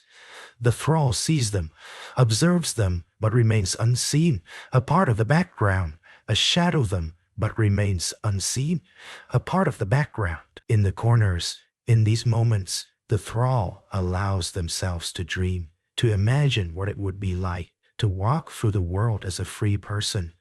The thought of walking unburdened, with no chains to bind them, is a sweet vision, one that fills vision. Their heart with a mix of longing and fear. It is a dream, fleeting but powerful, one that sustains them through the long hours of work. Have you ever dreamed of a life unbound by the expectations of others, where you could step into the world without fear, without restriction, to live fully, without the weight of servitude or constraint? Such dreams, though distant, are the spark that keeps the thrall's spirit alive. The fire flickers, casting long shadows against the walls, and the thrall rises, their body stiff from sitting too long. They move silently through the longhouse, checking on the other thralls, ensuring that all is as it should be. The household sleeps, unaware of the quiet rebellion that stirs within the hearts of those who serve them. The night stretches on, but the thrall remains awake, their mind alive, with thoughts of freedom, of escape, of what could be. And then, as the world begins to quiet in the deepest heart of night, the thrall settles into their bed once more, closing their eyes and allowing the quiet darkness to wash over them. Of open fields, of running feet unshackled beneath the stars, dance in their mind. The dream is fragile, but it remains alive, burning gently in the depths of their soul. The night stretches out in its cool silence, the air thick with the quiet hum of the natural world. Above, the sky is a vast expanse, dotted with stars that shimmer like distant promises. In the longhouse, the thrall lies beneath rough blankets, the rhythmic sounds of the household asleep echoing in the stillness. Yet within, the thrall's mind stirs, restless, wandering through the land of thought and memory, of dreams and hope. The fire has burned low, its embers now reduced to glowing coals that cast faint shadows across the walls. The crackling of the fire fades into silence, leaving only the soft creaks of the wooden structure as the night deepens. The thrall, lying motionless, listens to the stillness, a part of the night. Yet apart from it, their heart beats steadily, a constant rhythm, but in their chests, a quiet yearning stirs, a yearning for something beyond the routine of endless work, beyond the constraints of a life spent in servitude. Outside, the cold breeze whispers through the trees, carrying the scent of pine and earth, mingling with the salt of the distant sea. The wilderness beyond the longhouse is a world of both danger and freedom, vast and untamed, with endless possibilities for those souls brave enough to seek them. It is a world beyond the reach of chains, where the rules of the household, the unyielding laws of power, hold no sway for the thrall. The idea of such freedom is both terrifying and intoxicating. A dream that seems unreachable, yet refuses to fade. Have you ever felt the pull of something just out of reach? A promise of freedom or possibility that lingers in your chest, yet you are unsure how to grasp it. The thrall lives with that feeling every day, waking up to the same heavy tasks, the same cold stone floors, the same servitude, and yet always carrying within them the dream of a life where they can choose their own path, where they can walk freely under the open sky. The season passes as they always do, unbroken and inevitable. Spring brings the first hint of life after the long winter, the thaw of the earth and the budding of green shoots in the soil. Summer stretches long and hard, filled with the scent of freshly plowed fields and the weight of the sun that demands constant labor. Autumn arrives in a blaze of color, the urgency of the harvest filling the air with purpose, and then winter creeps in, cold and unrelenting, wrapping the world in its icy embrace. In each of these seasons, the thrall works, tending the animals, preparing food, gathering firewood, mending clothes, and performing the daily chores that are essential to the survival of the household. Hands are busy, always occupied, but their mind, though dulled by exhaustion, often wanders, pondering a different life. It is not a life without work, for even the free must labor, but it is a life chosen, a life shaped by their own desires, not shaped by their own desires, by the whims of others. The rhythm of the longhouse life is one of continuous motion, work to be done, tasks to be completed, and the constant reminder of the master's presence. The thrall's existence is marked by a simple truth. They are there to serve, to fulfill the needs of others without question. Yet, there is another truth buried deep beneath this. The thrall is a person with hopes and dreams, fears and desires. Though their voice is often silenced, their heart beats with a quiet defiance, a desire to be something more than what they are seen to be. And in the quiet of the night, when the household sleeps, when the fire burns low and the wind howls outside, the thrall allows themselves to dream. The dreams are simple, fleeting, but powerful. A meadow stretching out beneath an open sky, free from the weight of chains, a river that flows without restriction, its waters clear and deep, a life where the thrall can choose their own path, where they are not bound by the expectations of others. These dreams, though impossible, are what sustain them, what give them the strength to rise again each morning, to continue the endless labor, to endure. The thought of freedom is a dangerous one, for it is not a luxury afforded to a thrall. It is something that comes at a high cost, often one that is paid with blood or the harshest of punishments. To run, to flee, is to risk everything, capture, death, punishment beyond measure. Yet, it is a risk many have taken and in all those rare stories passed in whispers between thralls. There are tales of those who escaped, who vanished into the night and never returned. These stories are fuel for the thralls' dreams, giving them the courage to hold on to that elusive spark of hope. As the fire burns low, the longhouse falls silent once more, the quiet hum of sleep filling the air. The thrall lies still, staring up at the wooden beams above, their mind alive with possibilities. The world outside is vast, and the world outside is vast. Thrall knows that the only way to truly understand it, to experience it fully, is to step beyond the borders of the longhouse and into the wild unknown. But there is fear, too, fear of what lies in the dark forests, what dangers might await, fear of being caught, of being punished, of the unknown. But there is also a quiet strength, one that has grown over the years, woven through countless small moments of resistance, through each day of survival. This strength is the thrall's greatest weapon, the one thing they can wield with certainty. And in the silence of the night, with the fire's last embers fading into nothing, the thrall's heart beats with determination. Have you ever faced a moment where the path forward seems uncertain, where the cost of pursuing your dreams feels too great? The thrall knows this feeling well, as they weigh the dangers of escape against the yearning for something more. But within them, the quiet pulse of hope grows stronger with each passing day. The dream of freedom, no matter how distant, remains alive as the sky deepens and the stars stretch across the heavens. The thrall closes their eyes, their mind adrift on the fragile wings of dreams. A life free from chains, a life where they are not owned, but can own themselves. The danger's great, but for the thrall, it is a path they will walk step by step through the wilderness that calls them to be free. As the night deepens, silence falls across the land. The faint rustle of leaves outside whispers in the cool wind, a sound like the murmur of forgotten secrets.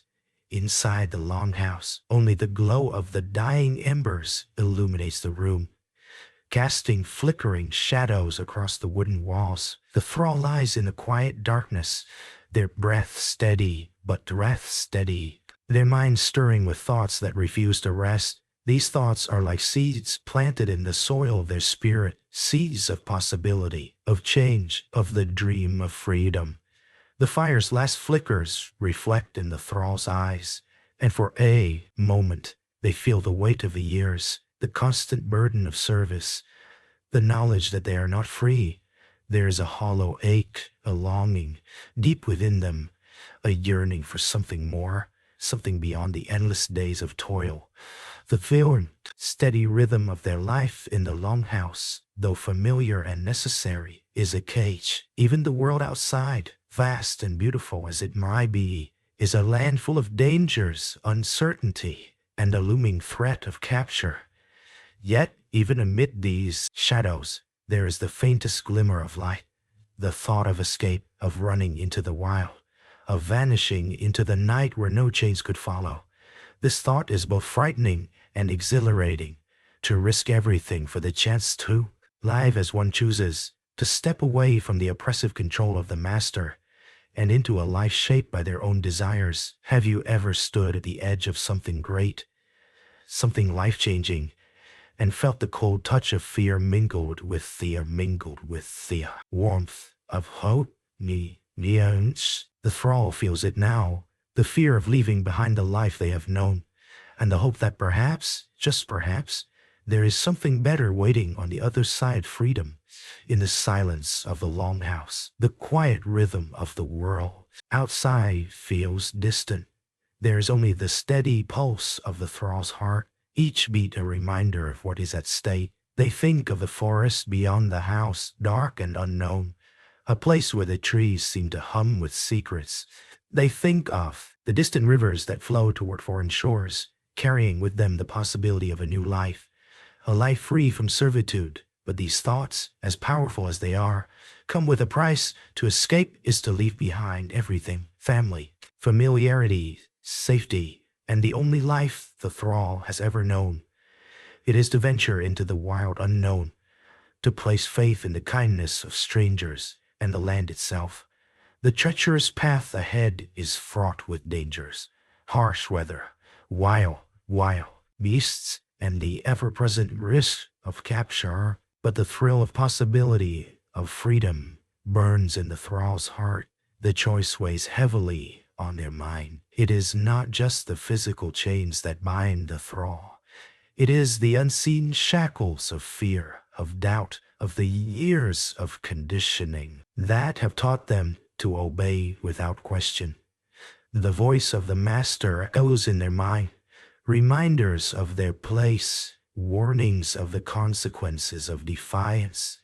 The thrall has lived under the shadow of this voice for as long as they can remember. But now, in the stillness of the night, a different voice rises, a voice of rebellion, quiet but steady. It speaks of freedom, of self-determination, of the power to choose one's own fate.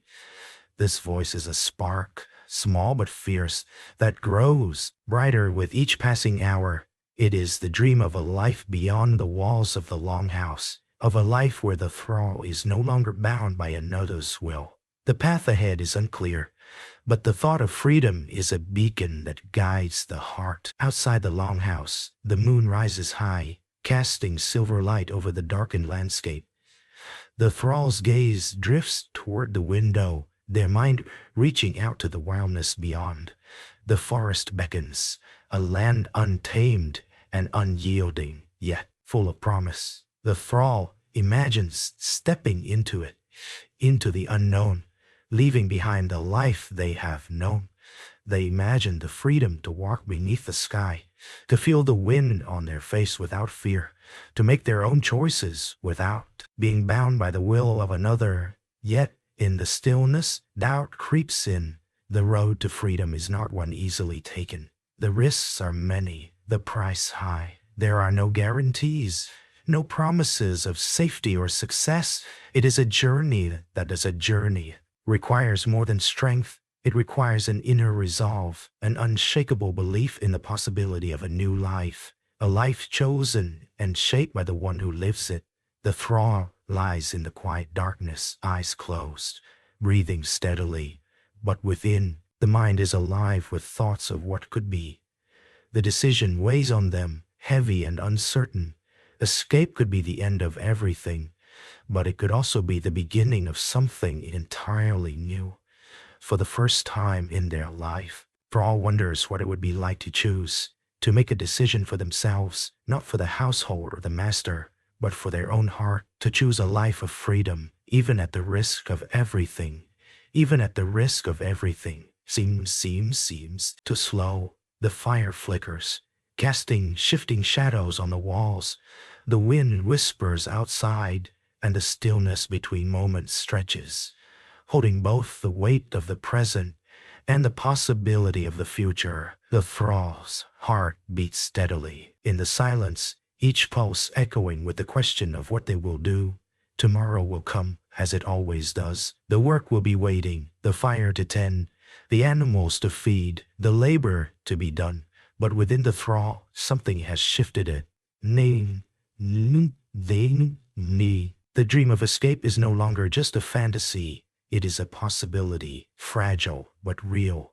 The path ahead is uncertain, but the hope that freedom might one day be theirs burns brighter now than it ever has before. The world outside the longhouse remains unchanged. The trees sway gently in the breeze. The river flows silently toward distant seas, and the land lies wide and wild under the cold light of the moon. But within the longhouse, in the quiet darkness, a choice stirs. Thrall, this choice will shape the path ahead, however uncertain and fraught with danger it might be. The moon, full and bright, casts its cool light over the land, turning the wild forests and rolling hills into shadows and silvery streaks. Thrall, eyes wide and alert, lies still in the quiet of the night. The faint crackle of embers from the hearth is the only sound that breaks the stillness, a soft rhythm like a heartbeat echoing in the hollow of the longhouse. Outside, the wind stirs the branches of the ancient trees, carrying with it the scent of earth, salt, and freedom. Within the walls of the longhouse, the weight of servitude presses down on the thrall, but in their heart a new rhythm beats, a pulse of determination. The fire has burned low, its flickering light barely enough to illuminate the worn timbers of the room. The household is asleep, unaware of the quiet resolve that has taken root in the thrall's mind. The hum of the night outside, the cool of the night outside, breeze slipping through the cracks in the walls, the faint creak of the wooden structure, all of it seems to draw the thrall closer to the moment of decision. Each night spent in this longhouse has been a reminder of the life they were born into, bound, obedient, and silent. Yet each night also carries the whisper of something greater, a flicker of something beyond these walls. The thrall's gaze drifts toward the window, where the faint outline of the wild forest can be seen, its edges blurred by the growing mist. Beyond that forest lies the world, vast, untamed, and free. The idea of freedom has taken root deeply, its seed now fully sprouted in the thrall's chest. It's not simply the escape from the work, from the chains, from the servitude. It is the dream of living without fear, of waking up in the morning and deciding what to do with the day without anyone telling them. The thought of running free, of leaving the known for the unknown, is no longer a distant fantasy. It is a living, breathing possibility, one that fills the thrall's heart with both dread and excitement. Escape would not be easy. It would be a dangerous gamble, fraught with risk.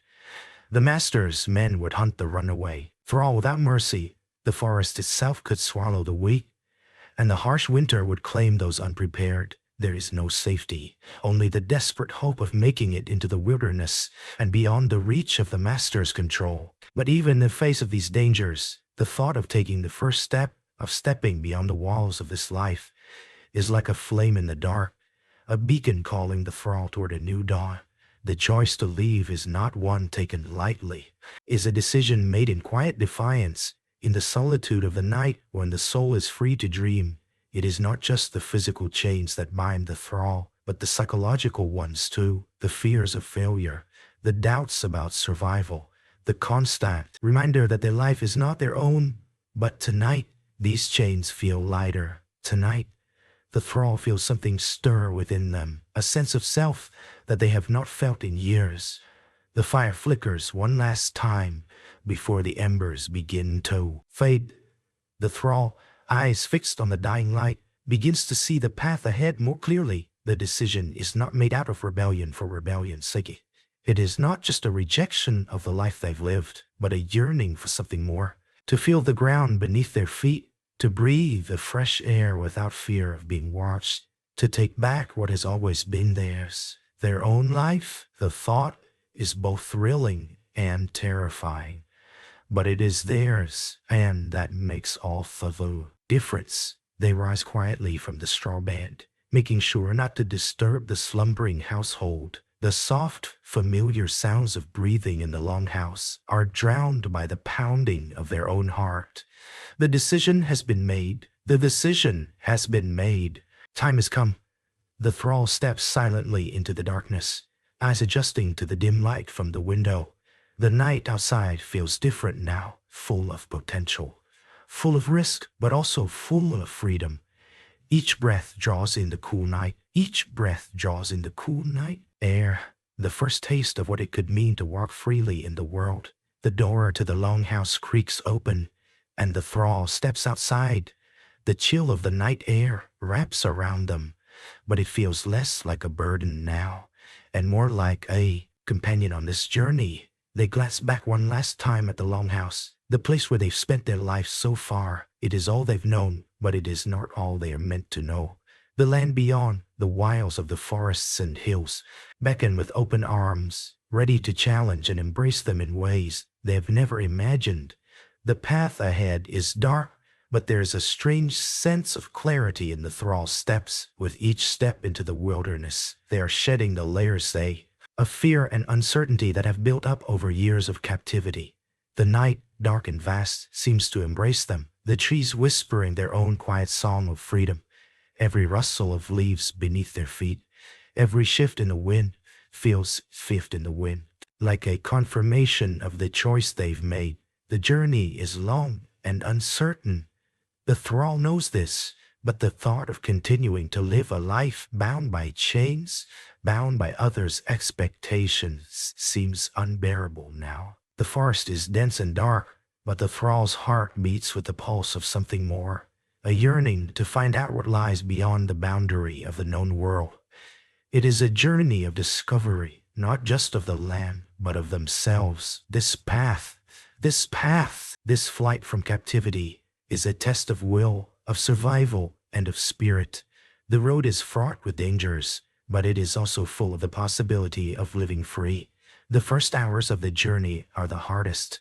The thrall's muscles ache from the unfamiliar strain. Their feet stumble on uneven ground, and every creak of a distant branch or rustle in the trees feels like a threat.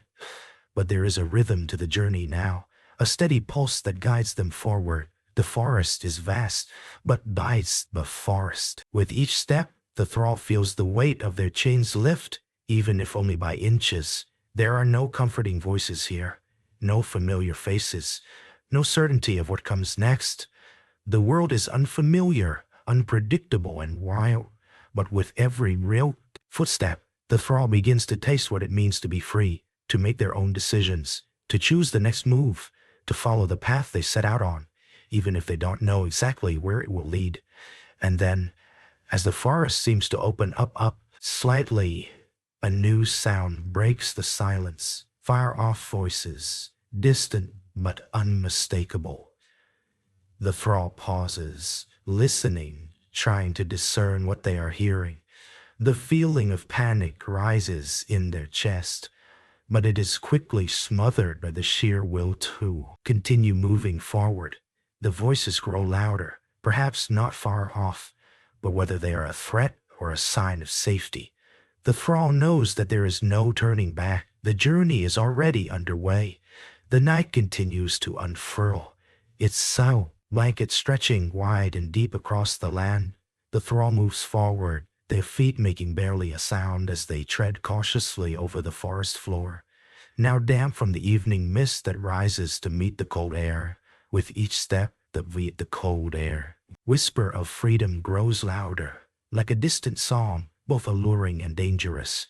Every shift in the air, every crack of a twig, every rustle of leaves holds the promise of something unknown. The world, vast and wild, is theirs for the taking. Only they can survive the journey. In the dark, the world feels alive with potential.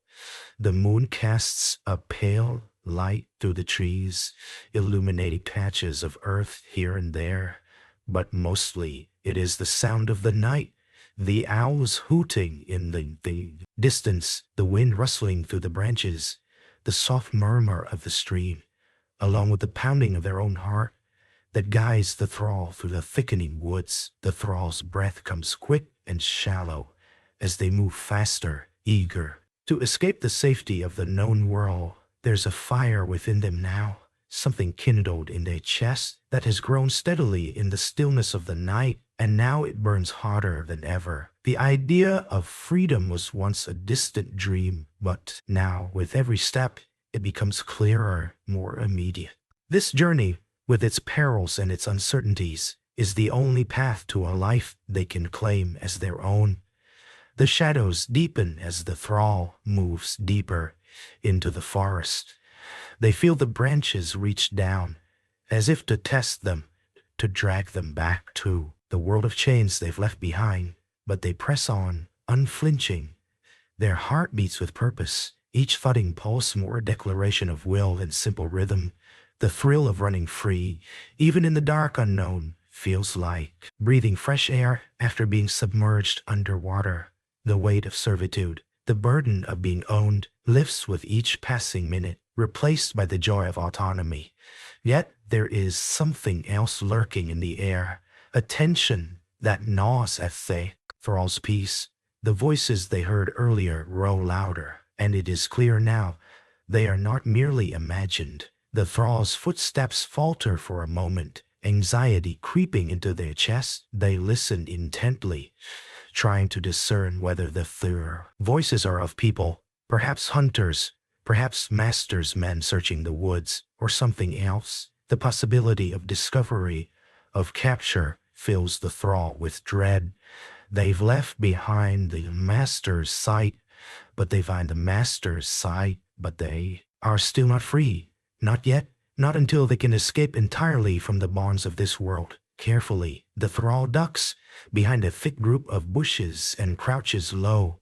Still as the night, listening, the voices are now unmistakable. Soft, indistinct words, murmurs that ride the wind.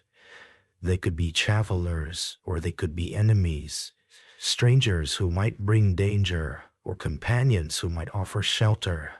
But there is no time to analyze them now.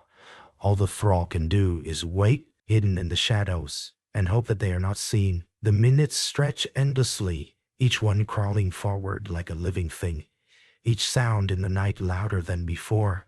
The thrall's breath comes more rapidly, and the weight of fear settles heavily in their chests. There is a flicker of hope, but it is overshadowed by the unknown, the fear of being caught, the fear of returning to captivity, to the life they have just begun to escape from. Every noise, every crack of thief branches sounds like a thunderclap in the quiet of the woods. And then, like a whisper of fate, the voices begin to fade. The figures, whoever they might be, move farther away, their steps retreating from the thrall's hiding place. The tension from the thrall's hiding place in the air begins to lessen, and the thrall exhales a breath they had not realized they were holding. Their heart still beats faster, but the danger seems to have passed for the moment. The world outside the longhouse remains uncertain, but for now, there's only the forest, the silent companionship of the trees, and the faint promise of what lies ahead. The thrall rises from their crouched position slowly, carefully, aware that the danger might not yet be over. The night is still young, and the forest is full of hidden threats. But now, with each step, the thrum of adrenaline begins to calm, replaced by the steady pulse of purpose once again. The journey is not over. It is only just beginning. The forest is vast. The unknown stretches before them. But for the first time in their life, the thrall feels the stirrings of something else. Freedom. For so long, their world has been defined by the walls of the longhouse, the unyielding presence of masters, and the relentless grind of servitude. But now, in the depths of the wild, the thrall feels a different kind of power, a quiet, steady power that comes from being in control of their own destiny. With every step, the world becomes a little larger, a little less confined. The fears are still there, but wait, if those fears seems lighter, as if they no longer have the strength to anchor the thrall down. The forest is a place of both danger and liberation. It is a place that does not care about titles, about chains, about the roles one is born into.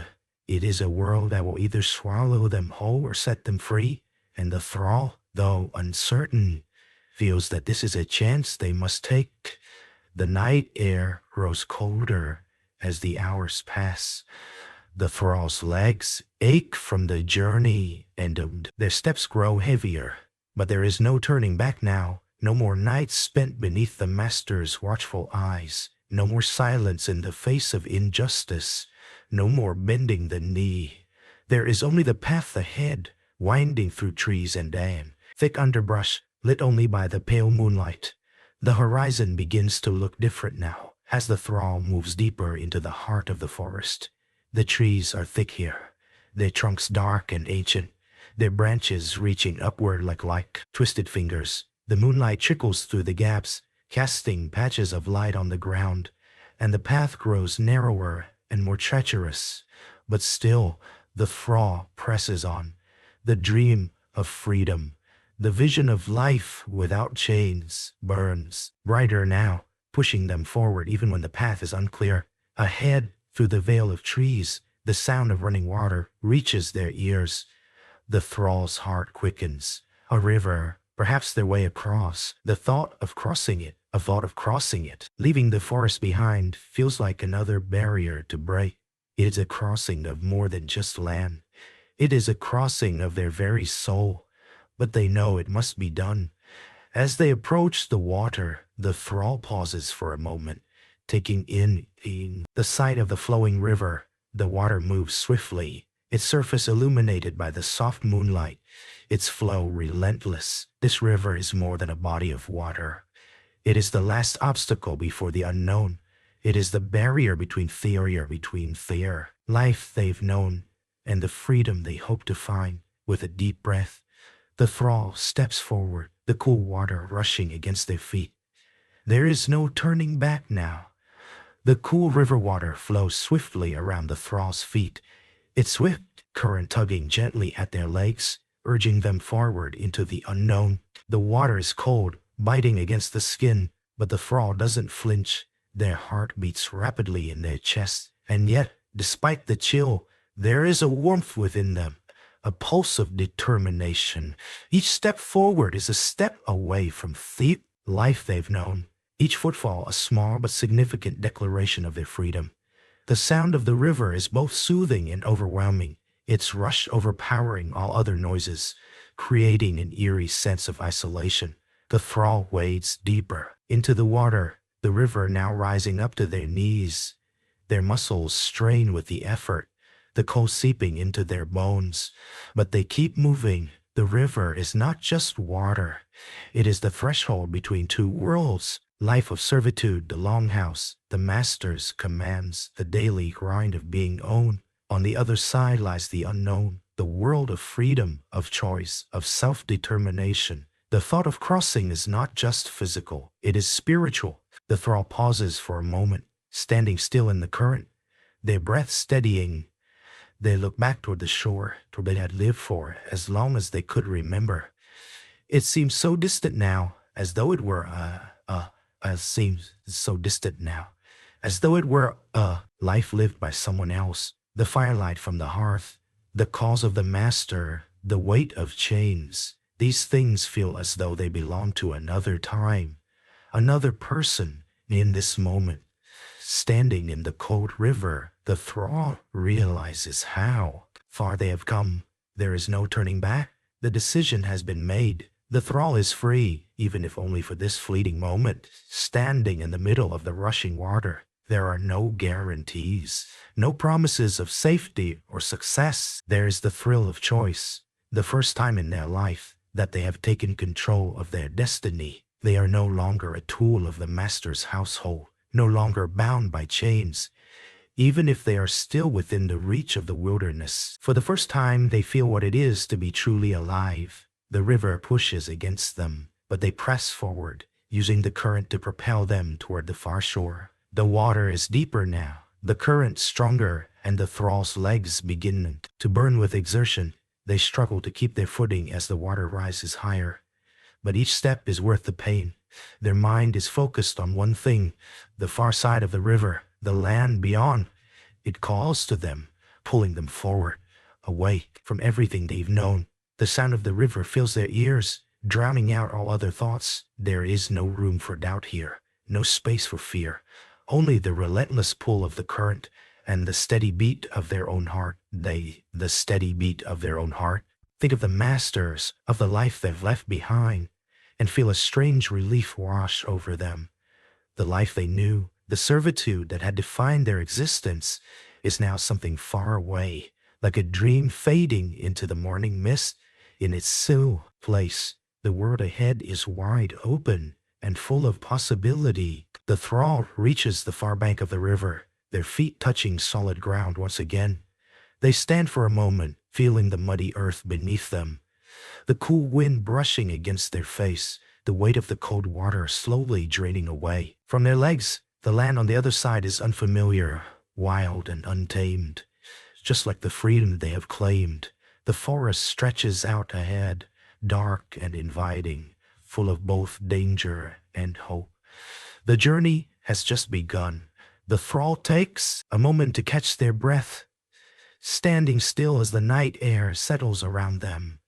They look back at the river, the water flowing steadily behind them, a silent reminder of the boundary they've crossed. It is not just a river that separates them from their old life. It is a symbol of the choice they made, of the freedom they now possess. The path forward is uncertain. The forest ahead is dense, filled with shadows and mysteries, and the thrall knows that the journey will not be easy. There will be dangers ahead, wild animals, harsh weather, hunger, and thirst, and there will be the ever-present fear of being discovered. But for the first time in their life, the thrall feels something they have never known before: control, the power to choose, the power to carve out their own future, no matter how uncertain it might be. The journey is theirs now, and the road ahead is unmarked, full of possibilities. They have crossed the river and left behind the life of servitude. In its place lies the open world, with all its risks and rewards. The thrall feels a surge of energy, a rush of excitement that drowns out the doubts still lingering in the back of their mind. The river behind them is the last barrier between the world of captivity and the world of freedom. They have stepped into the unknown, and now there is no going back. The forest ahead is dark, but the thrall is no longer afraid of the dark. The night feels different now, more welcoming, as if the shadows are no longer enemies but companions in the journey. The forest is alive with sounds, the rustle of leaves, the distant hoot of an owl, the soft scurry of small creatures in the underbrush. It is a world they have never truly known, yet it feels oddly familiar. The wildness of the land resonates with something deep inside them, as though it has always been their rightful home. As the thrall takes their first steps into the forest, the uncertainty of forest journey is overshadowed by the exhilaration of self-determination. The forest is both a place of danger and liberation, and as the thrall moves deeper into it, they feel a strange sense of peace. There is no master here, no overseer, no one to commend them. In this moment, the thrall is not just surviving, they are living. The path forward might be treacherous, the unknown's vast, but the thrill of freedom beats in their chests like a war drum. With every step into the wild, they leave behind the chains, the walls, and the life they were born into. The wilderness ahead is a blank canvas, and they are the artists, free to shape their own destiny. The forest opens up before them, vast and untamed, filled with the unknown, but the thrall is not afraid. The journey is theirs to make. Path ahead stretches deep into the forest, thick with shadows, yet somehow inviting, as though the land itself is welcoming the thrall into its wild embrace. Every step further into the wilderness is a step further from the life they left behind. The forest silence is broken only by the wind rustling through the trees, the occasional snap of a branch underfoot, and the soft murmur of a distant stream. The night feels full of promise, the air sharp and fresh, tinged with the earthy smell of the woods and the faint scent of wild herbs that grow in the shade of the towering pines. The thrall moves slowly but steadily, each footstep firm on the uneven ground. Though their body aches with the unfamiliar strain of such a journey, the chill of the night air clings to their skin, seeping deep into their bones. But it is not unwelcome. It is a reminder of life outside the longhouse, of the land beyond the boundaries of servitude, where one is free to make their own choices, free to breathe without fear. As the minutes stretch into hours, the thrall's breath becomes steadier, their mind beginning to clear. There are no more demands on them, no more eyes watching their every move, no more expectations. Just the forest and ants. The journey that lies ahead, the weight of the life they left behind feels distant, as if a fog has begun to lift, making everything seem lighter, more fluid. There is only the thrill of choice, the thrill of carving a life from the wilderness, where every decision is theirs to make, every path theirs to follow. The forest is vast, and the path before them is uncertain. The moon above offers little guidance, hidden behind drifting clouds, but the thrall keeps moving, guided by the instinct to survive, to push forward, to not look back. The quiet hum of the world around them becomes a sort of companion, the land's rhythm aligning with the pulse of their own heart. Occasionally, they stop to catch their own heart, breath, listening intently to the sounds of the night, every twig that snaps underfoot, every rustle in the leaves, every movement in the distance. The forest is alive with creatures, both seen and unseen, and the thrall knows that this is the land of survival. Here, nothing is handed out freely, and to live is to fight, whether for food, for shelter, or for safety. They feel the weight of the world in this realization, but it is a weight they welcome. It is their weight now. Their weight now. Thoughts occasionally wander back to the life they left behind, memories of the longhouse, of the master's voice, of the ever-present feeling of being watched, of being controlled. It is strange to think that those voices, those eyes, no longer have any power over them. The thought that they are now free fills them with a sense of deep, almost dizzying awe. Yet, as freedom settles into their bones, there is also a lingering fear, a quiet tremor deep within them. They are alone in this wilderness, no companions, no allies. It is a frightening thing, this solitude. The forest is full of dangers that they have never faced before. Wild beasts, the harshness of the elements, the isolation. The thrall wonders if they have made a mistake, if the weight of survival will crush them before they ever have the chance to truly breathe freely.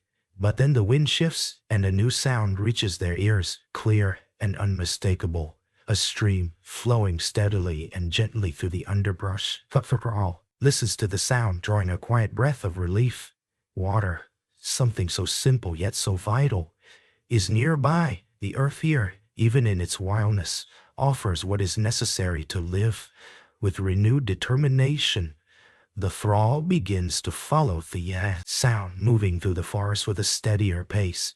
The scent of fresh water fills the air, and as they push through a thick patch of ferns, the glint of the stream emerges, its surface gleaming in the pale moonlight.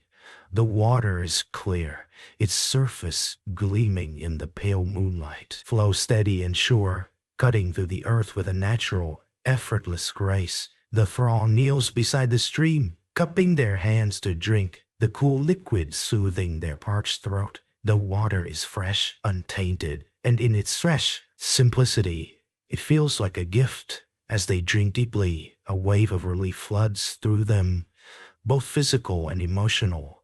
They are here. They have made it this far. They are no longer bound by chains, by the demands of a master, by the heavy weight of servitude. For the first time, they feel like they are truly alive. This water is not just sustenance. It is a symbol, a reminder that they can survive, that they can thrive, that they can thrive. After drinking their fill, the thrall stands slowly, feeling the weight of the night around them. The forest seems different now, less menacing, more full of possibility. They know that the dangers are still there, lurking in the shadows, but for the first time, they are not paralyzed by fear. They are no longer running from something. They are running towards something. A new life, a life where they are free to make their own choices. The path ahead remains uncertain, but the thrall feels something deep inside, a quiet strength, a flicker of purpose that tells them they are capable of facing whatever comes next. The journey is not over, not by a long shot. They will face hardships, challenges, and doubts, but they are no longer a slave to the life they were born into. They are no longer have taken the first step, and with each step they take from here, they will be further from the chains of their past, closer to the open world, closer to the life lived on their own terms. The night wears on, and the thrall walks on, deeper into the forest, guided by the soft light of the moon filtering through the trees. The path is still uncertain, but the forest feels different now, less like an obstacle and more like a companion. a partner in their journey toward freedom. Every rustle of leaves, every snap of a branch beneath their feet reminds them that the fate world is alive and waiting for them. As they move forward, they know there are still many miles to cover, many dangers to face. But the journey has already begun, and it is theirs alone. They have taken the first step towards something greater. The world, untamed and vast, is no longer something to fear. It is something to claim. The path ahead is dark and winding, but the thrall, now far removed from the familiar confines of the longhouse, feels a strange sense of clarity. Forest is deep, the trees towering above them like silent witnesses, their gnarled branches swaying gently in the night breeze. The air smells of earth, pine, and fresh water, fragrances that seem to cleanse the soul, offering a strange comfort in this vast untamed wilderness. Every step forward feels like a triumph, despite the doubt that still lingers quietly in the corners of their mind. The forest is both a sanctuary and a challenge. Its dense undergrowth, the thicket of trees, and the thicket of trees, quiet of the night, all weigh heavily on the thrall's senses. Yet, the deeper they venture into this untamed world, the more they realize that they are no longer the person they were. The chains that once bound them are still present in their memories, but physically they have been left behind, as distant as the longhouse they fled. The wind rustles the branches above, and the thrall instinctively looks up, their eyes scanning the dark sky for any signs of movement, and full, its silvery light filtering through the canopy and casting fractured shadows across the forest floor. The light is both a blessing and a curse. Though it offers some illumination, it also exposes them to the unknown. Their steps slow, eyes searching the path ahead, ears straining for any sound that might betray a presence, whether it be animal or human. The fear of discovery still clings to them, the tension of their solitude weighing heavily on their heart. They are alone in this wilderness, no allies, no friends to turn to, only the land and its creatures, which might prove as deadly as they are welcoming. The thrall pushes the thoughts aside and focuses instead on the rhythm of their breathing, the steady rise and fall of their chest, the pulse of their heart. With each step, their body grows stronger, more accustomed to the rigors of the journey. They have crossed the river, left behind the life of servitude, and now, in the heart of the wild, they are free to determine their fate.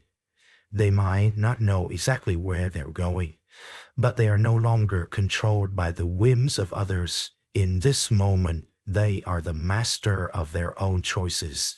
They take a moment to stop and survey the land. The forest seems endless, its expanse stretching far beyond what the eye can see, full of twists and turns, dark corners, and the promise of something new.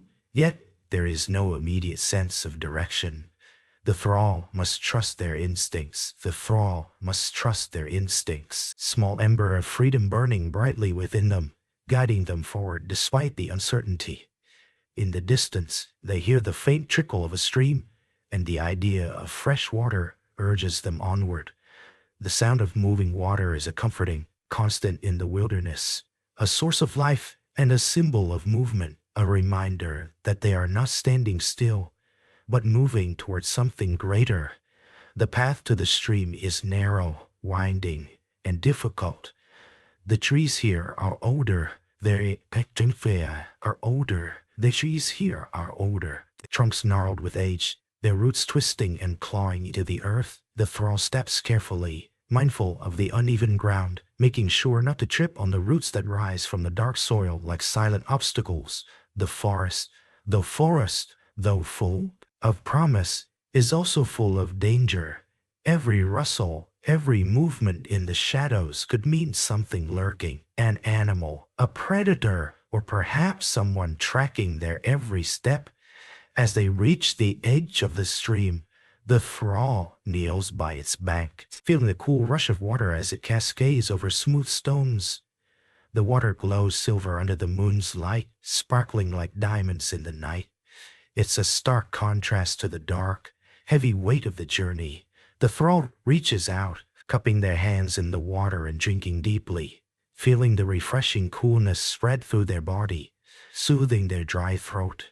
The river is a gift in this place of wild uncertainty, a reminder that nature provides for those who know how to take it.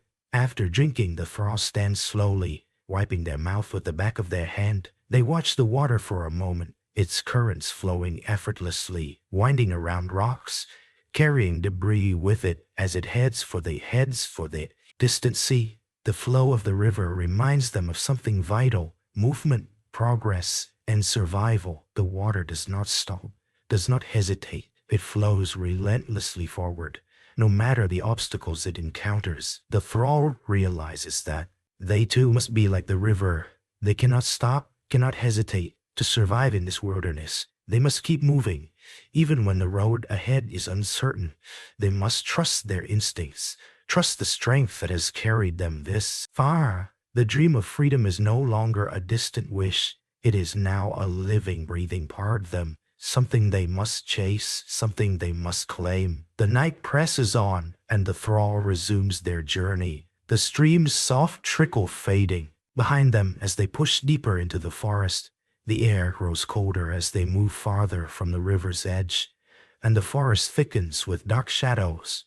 The trees here are closer together, their trunks winding upward, their branches like white, gnarled fingers that reach into the sky. The path becomes narrower, and the shadows seem to press in tighter. Despite the darkness, the thrall continues, each footstep guided by the distant flicker of freedom that shines within their chest. They know that the hardest part of the journey is still ahead. They know that survival in the wild will not be easy. They will face hunger, thirst, and exhaustion. They will encounter dangers that they have never imagined. But in this moment, none of those obstacles seem insurmountable. The weight of captivity is far behind them, and the light of possibility feels closer than it ever has before. The forest, once full of shadows and uncertainty, now feels different. It feels like a place of opportunity. The thrall knows that they are not just running away from something, they are running towards something. They are running toward the life they have always wanted, the life they deserve. The forest might be full of dangers, but it is also full of life, full of beauty, full of freedom. Hours pass, and the path eventually opens up. The dense trees begin to thin, and the first hints of dawn begin to touch the horizon. The sky lightens, shifting from deep blue to soft purples and oranges, casting the land in a new, softer light. The air, still cool, is now filled with the scent of fresh earth and wildflowers. As the thrall walks, they take a deep breath of the morning air, feeling the weight of the journey, the exhaustion, and the uncertainty of the road ahead. But they also feel something else, a quiet, steady triumph. They have survived the night. They have crossed the river, faced the unknown, and have made it this far, and they will continue to walk, one step at a time, toward the freedom they've always dreamed of. The land before them is wide and open, filled with rolling hills and distant mountains. The world is full of possibility, and for the first time in their life, the thrall feels the exhilarating weight of control. They for all, are free. The first rays of sunlight break through the canopy above, casting a soft golden light on the world around the thrall. The forest, now bathed in daylight, appears completely different from how it looked during the night. The shadows have receded, revealing an expanse of wild beauty that stretches out for miles. The wildflowers bloom clusters of bright color along the edge of the path, and the sound of birds singing fills the air, adding their sweet melody to the stillness. For the first time in what feels like forever, the thrall stops for a moment, letting the warmth of the sun kiss their face. It's as though the very earth has opened its arms to embrace them. The cool morning air, now infused with the scent of dew-covered grass and the freshness of the new day, seems to breathe life back into their weary body. Their steps, though heavy with fatigue, feel lighter now as they move through the forest. The weight of the past still clings to them, but with each new step, they shed a little bit more of the life they left behind. The thrall pauses to drink from a nearby stream, filling their hands with the cool water. As they drink, they look around, taking in the sight of the untouched land stretching before them. This is their world now. They are no longer bound to the rules of the longhouse, no longer subject to the whims of masters. The forest is a vast uncharted realm, full of vast uncharted realm. Danger and promise in equal measure, but it is their realm now. They feel a strange sense of ownership, a connection to the wild world around them. They think about the future. The journey ahead will be long and filled with uncertainty. Survival in the wild won't be easy. Food might be scarce, shelter difficult to find, and the threat of other people, whether friendly or hostile, could linger in the background. But none of that matters right now. What matters is that for the first time, the thrall is in control. The fear that once held them captive is beginning to fade, replaced by something much more powerful. Hope. The forest has become their new home, a place where the possibilities are limitless. With the land stretching out before them, there is no boundary to what they can achieve. They can wander and explore, learn to live off the land, and carve out a new life free from the constraints of servitude. The world is theirs to discover, and this sense of freedom begins to fill every corner of their mind. No longer are they bound by the walls of a longhouse or the expectations of others. They are free to decide who they will become, to shape their own future. As they continue along the path, the thrall begins to move with a new sense of purpose.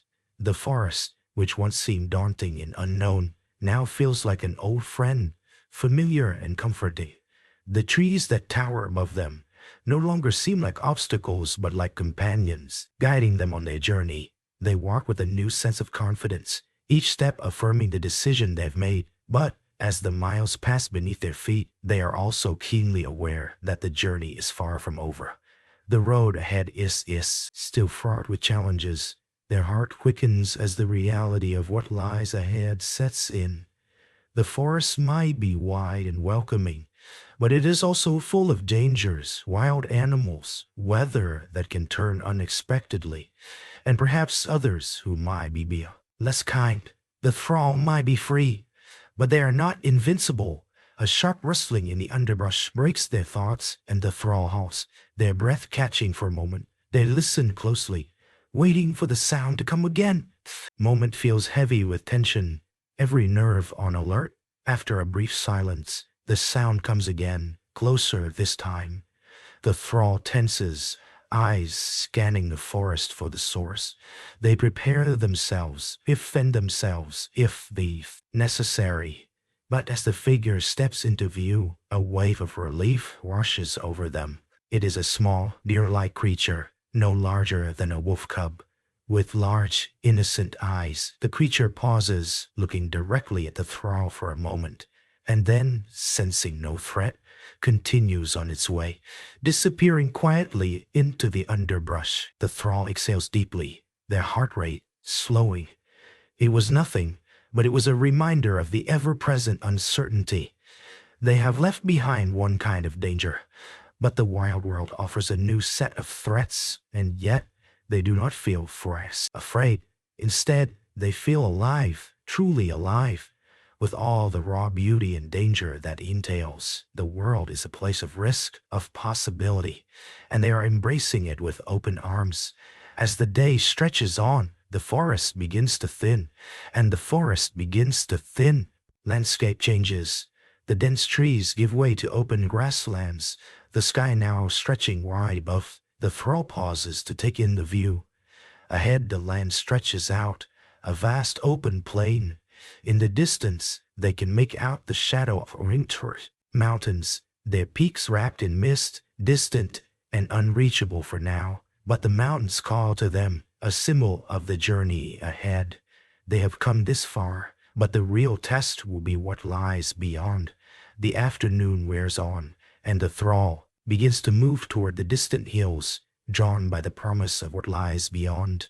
The wind picks up, rustling the tall grasses around them, and the sun, beginning its descent, casts long shadows across the plain.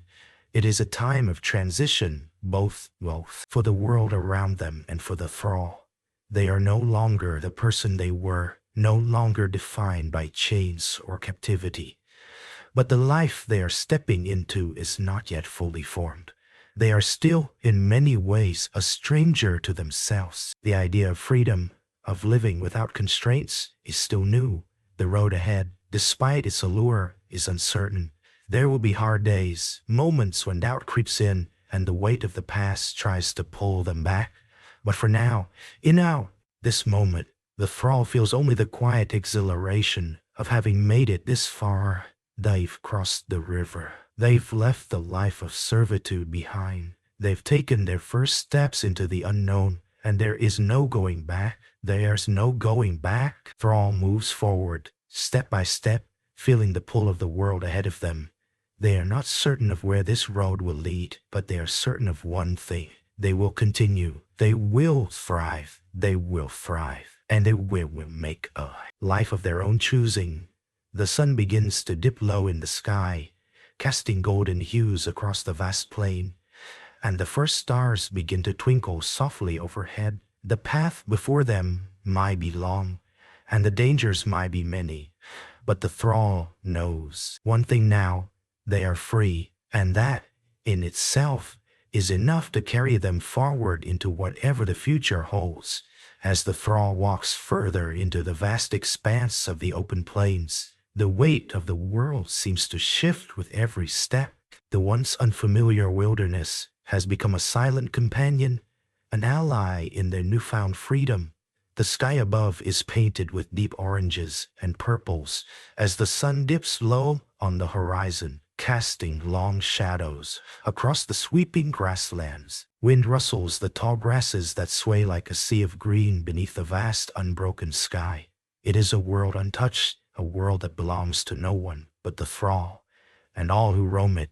Every footfall is a declaration of independence. Rhythmic sound of their footsteps on the earth, the steady pulse of their heart, is a constant reminder that they are no longer bound by the constraints of the longhouse, no longer confined to the role of servant. Here on the open plain, Thrall is free to become someone else, someone new, someone unmarked by the chains of their past. But as much as freedom fills their lungs like fresh air, the silence of the open land is both comforting and overwhelming. The vast emptiness of the plain stretches out in every direction, an endless canvas. There is no familiar face to turn to for guidance, no path to follow, but the one they carve themselves. The thrall feels a pang of uncertainty deep within, a reminder that although they have escaped, they are not yet truly free. The wilderness, beautiful and inviting, is also harsh and unforgiving. The reality of their decision presses in with each step they take. The path forward is unclear. There is no road map, no guarantee of safety or shelter. They could walk for miles and never find a place to rest. Food might be scarce, water may run out, and even the protection of the trees is lost in this open space. They will have to rely on their instincts.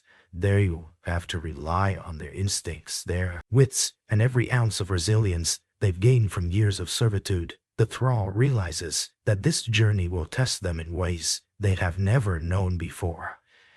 As they walk, their mind drifts back to the longhouse, no longer a place of familiar routines, but a place they have left behind. They can still hear the sounds of the hearth crackling, the low murmur of voices, the clatter of tools, the footsteps of masters and other thralls, and beneath it all, the ever-present feeling of being owned, of being watched, of never truly being allowed to just be. But that life is no longer theirs. They have stepped away from it. They have claimed a new life, one where they can make their own choices, forge their own path, and carve out their own future. For a moment, the thrall stops and stands still in the midst of the grass, taking in the world around them. The wind picks up, brushing their face and rustling their cloak, sending ripples through the sea of green. The vastness of the world presses in, but it doesn't feel as overwhelming as it once did. There is something about the openness, the endless sky, that stirs a sense of possibility, The thrall's breath deepens, filling their lungs with the cool evening air. The world is vast, but for the first time it is theirs to explore. They walk again, moving toward the distant hills that rise like ancient sentinels on the horizon.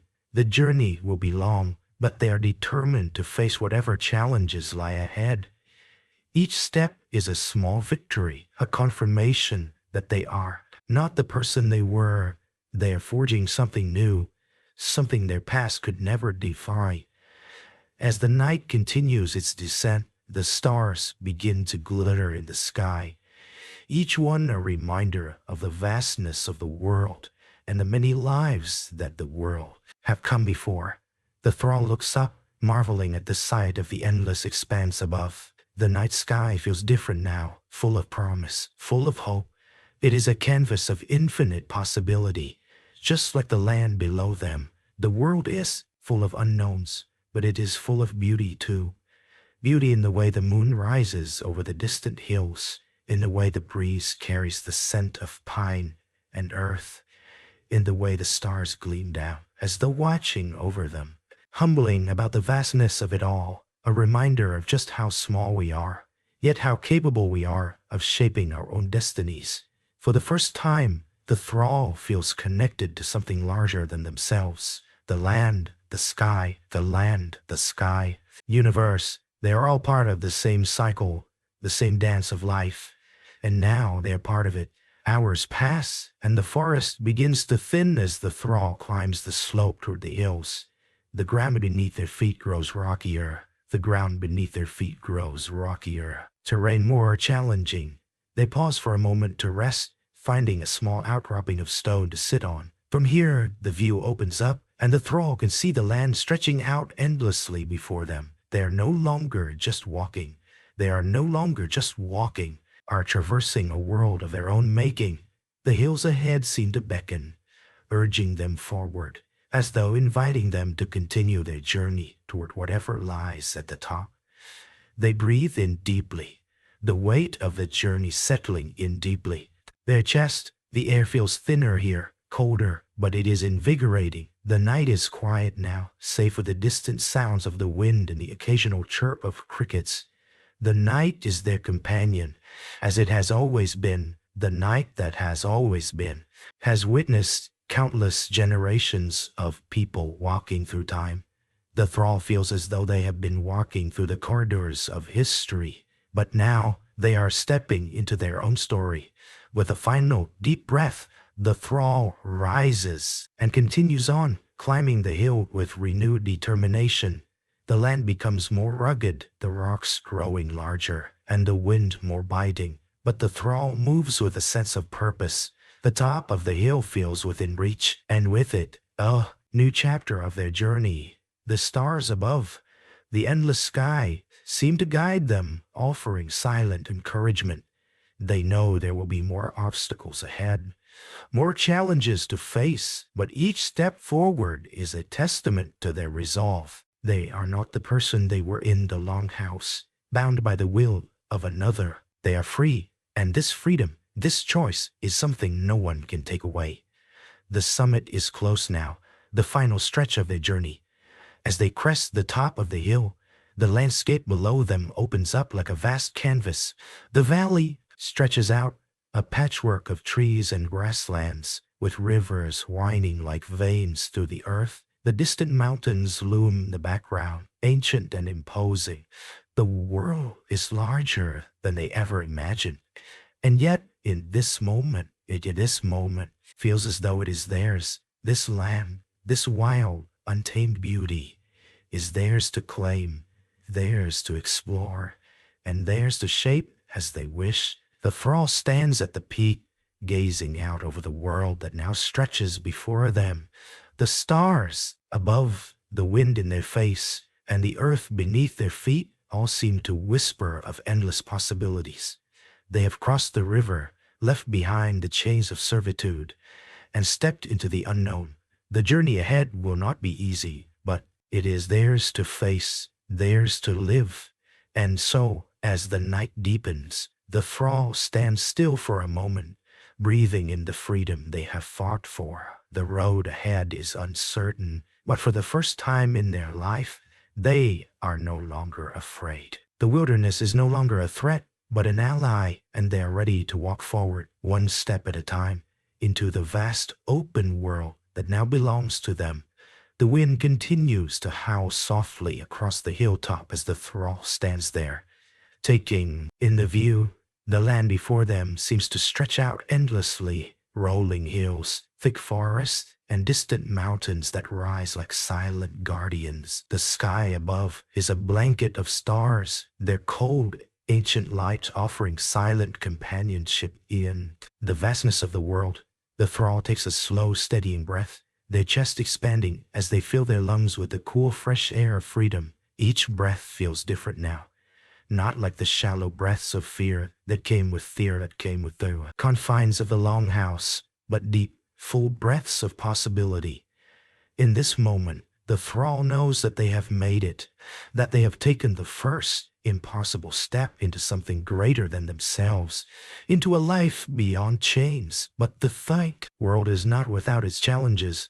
The forest, while welcoming, is full of dangers, both seen and unseen. The cold, rugged terrain ahead is an obstacle that will require all their strength. There is no longer the constant rhythm of the longhouse to guide them, no master to call out orders, no food prepared and served, no shelter waiting at the end of each day. Here, they will need to rely on themselves. Every choice they make, every path they take, will be shaped by their will alone. The silence of the night presses in, broken only by the wind's song through the trees. The thrall, now accustomed to the quiet of the forest, feels the weight of solitude. It is not a loneliness that burdens the heart, but a solitude of freedom, a solitude that comes with being untethered, unbound by the world of the past. For years, they lived as someone else's possession, but now they are their own. They are free to live as they choose, to walk as they will, to decide what happens next. But the weight of freedom is not light. It is heavy with the knowledge that the road ahead will not be easy. The land is harsh and unforgiving. The cold of the mountains, the heat of summer's sun, the hunger that can come with living off the land, they are all challenges that will test the thrall's resolve. But the thrill of independence, the wildness of this untamed life, calls louder than the fear of the fear unknown. The first step toward survival is simple.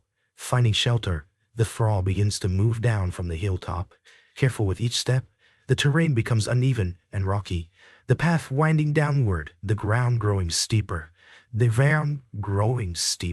Muscles, still sore from the journey so far, protest the effort, but the thrill of the unknown keeps them moving. They are walking into the wilderness, choosing their own path, and with every step, they feel a little lighter, a little closer to the person they want to become. The air grows colder as they descend into the valley below, and the first frost of the season bites at their exposed skin. The trees, taller now, line the path like sentinels. The thrall pulls their cloak tighter around their shoulders, shivering slightly in the chill. But it is a refreshing kind of cold, not the bone-deep cold of being caged in, but the cold of the open world, where they are free to face whatever comes their way. The night sky above, studded with stars, seems a constant reminder that they are no longer a shadow in someone else's world. They are now the master of their own fate. After a while, the thrall comes across a small, sheltered area, an outcrop of rocks that creates a natural cave.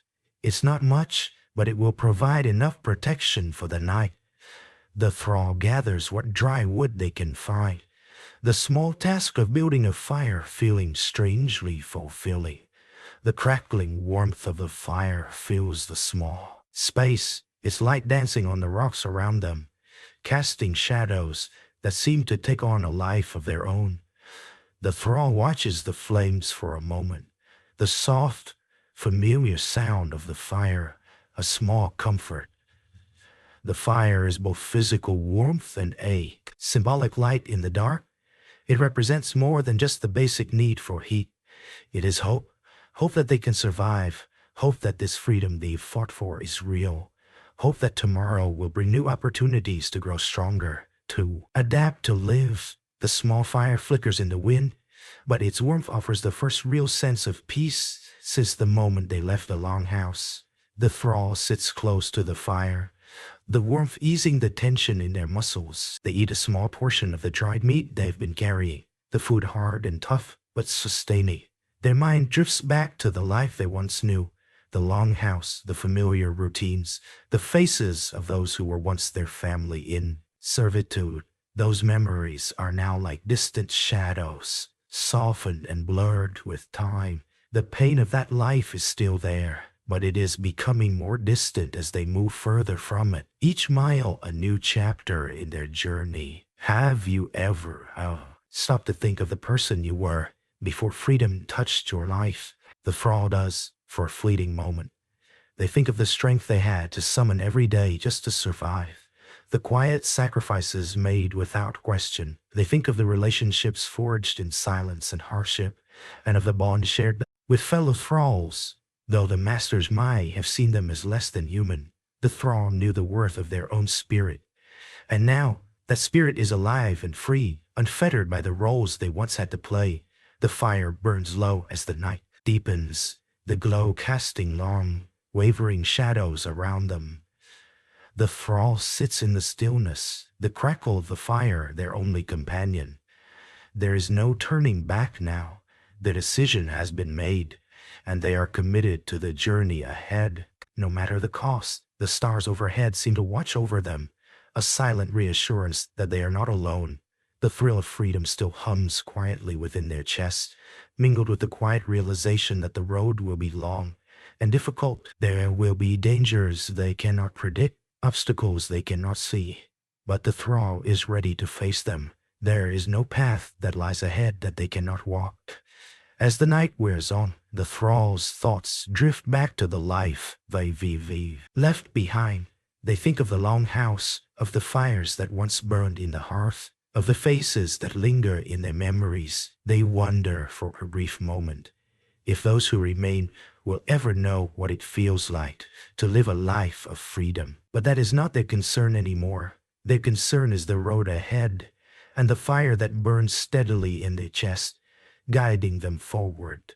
The sky begins to lighten again. The faintest touch of dawn creeping over the horizon watches it with a quiet smile, feeling the stirrings of hope for the first time in years. The world is vast, full of dangers and beauty in equal measure, but it is theirs now, theirs to claim, theirs to shape.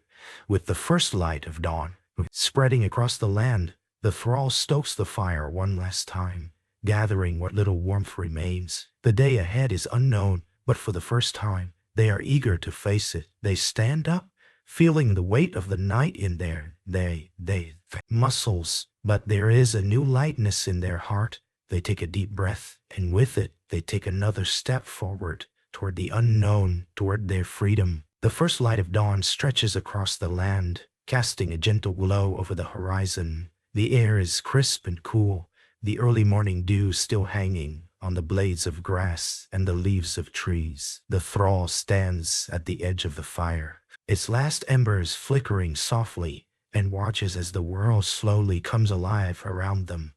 The wilderness, vast and untamed, is waking just as they are. The silent promise of the land, the open expanse ahead, feels like a living thing, breathing with them. This is the world they've chosen now, a world where every decision is theirs to make, every step forward taken by their own will. For a moment, they stand still, breathing in the cool air, the faint scent of earth, pine, and wildflowers that carries on the wind. There's a weightlessness that has taken root within them, no longer shackled by chains or the rules of a master, but free to move as they please, to create a new life in the vast openness of the world. It's a sensation that, at times, still feels surreal.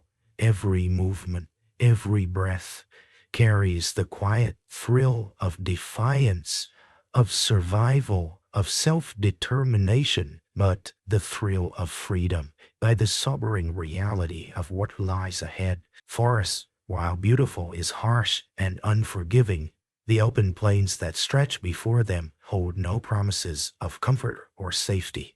Every step into the wild is a reminder of what it takes to survive, to forage for food, to find shelter, to protect oneself from the elements and the creatures that roam the land. The journey ahead will not be easy, and yet, for the thrall, it is the only path worth walking. The fire is nearly out now, its last flicker of warmth dying in the cool morning air. The thrall gathers the last of their belongings, meager as they are, preparing to move on. The cloak they've wrapped around their shoulders feels heavier than it did the night before, but it is their only protection against the cold of the coming day. They have food, though little enough to last for just a few days. They have water, found at the stream last night, but there is no certainty beyond that. No maps, no safe havens, no one to turn to for guidance. Uncertainty. There's a quiet excitement that stirs deep within their chests, a pulse of energy that pushes them forward. They are walking into the unknown, but this is their unknown. Their world to explore, to shape, to claim as their own. Sense of power that comes with that knowledge feels stronger with each passing moment. They are no longer bound by the decisions of others. They are free, truly free, and the enormity of that thought is humbling. Taking a deep breath, Thrall turns away from the fading fire and begins walking toward the horizon. The soft earth beneath their feet feels solid, reassuring. The landscape is unfamiliar, but it is theirs now. They follow a faint trail through the tall grasses, unsure of where it leads but trusting that it will take them somewhere new. They can't afford to think too far ahead, not yet. Survival is the immediate goal, and each day will bring new challenges, but with each step, the weight of the past seems to lift just a little more. The land begins to change as they move further from the river and the shelter they found last night. The grasses grow thicker, the trees taller, their trunks dark with age. The air smells richer here, the scent of moss and decaying leaves hanging heavy in the cool breeze. Keeps walking, their eyes scanning the land, taking in every detail, every movement. There are no longer any boundaries. They are free to explore this world, to move through it as they please. The idea is both exhilarating and terrifying. Unknown stretches before them, and yet they are no longer afraid. A distant sound catches their attention, a rustling of branches, a light snap of a twig underfoot. The thrall freezes, every muscle in their body tensing. The fear of being discovered, of being tracked, rises within them again, but they push it down. They are not just running anymore. They are living. Their footsteps, though careful, do not falter. They are aware of the world around them. The wind in the trees, the rustle of leaves, the distant murmur of a stream. But they do not allow the fear to overtake them. This is their world now, and if danger is to come, they will face it with the same determination they have carried from the moment they made choice to flee. The sound grows louder, and they turn slightly to see a small deer step out from behind a cluster of trees. Its large, brown eyes lock onto theirs for a moment, the animal pausing as if sensing something unfamiliar, something different in the air. The thrall watches the creature carefully, their breath steady and slow, a quiet reverence in their gaze. It is just a deer, nothing more. But in this moment, it feels like a symbol of the wildness they've entered, the untamed world that stretches out before them. The deer stands still for a moment longer before turning its head, its hooves rustling the grass as it moves off into the trees. The thrall exhale, relieved breath. It's a momentary interaction, one that seems to symbolize both the peace and the danger of this new life.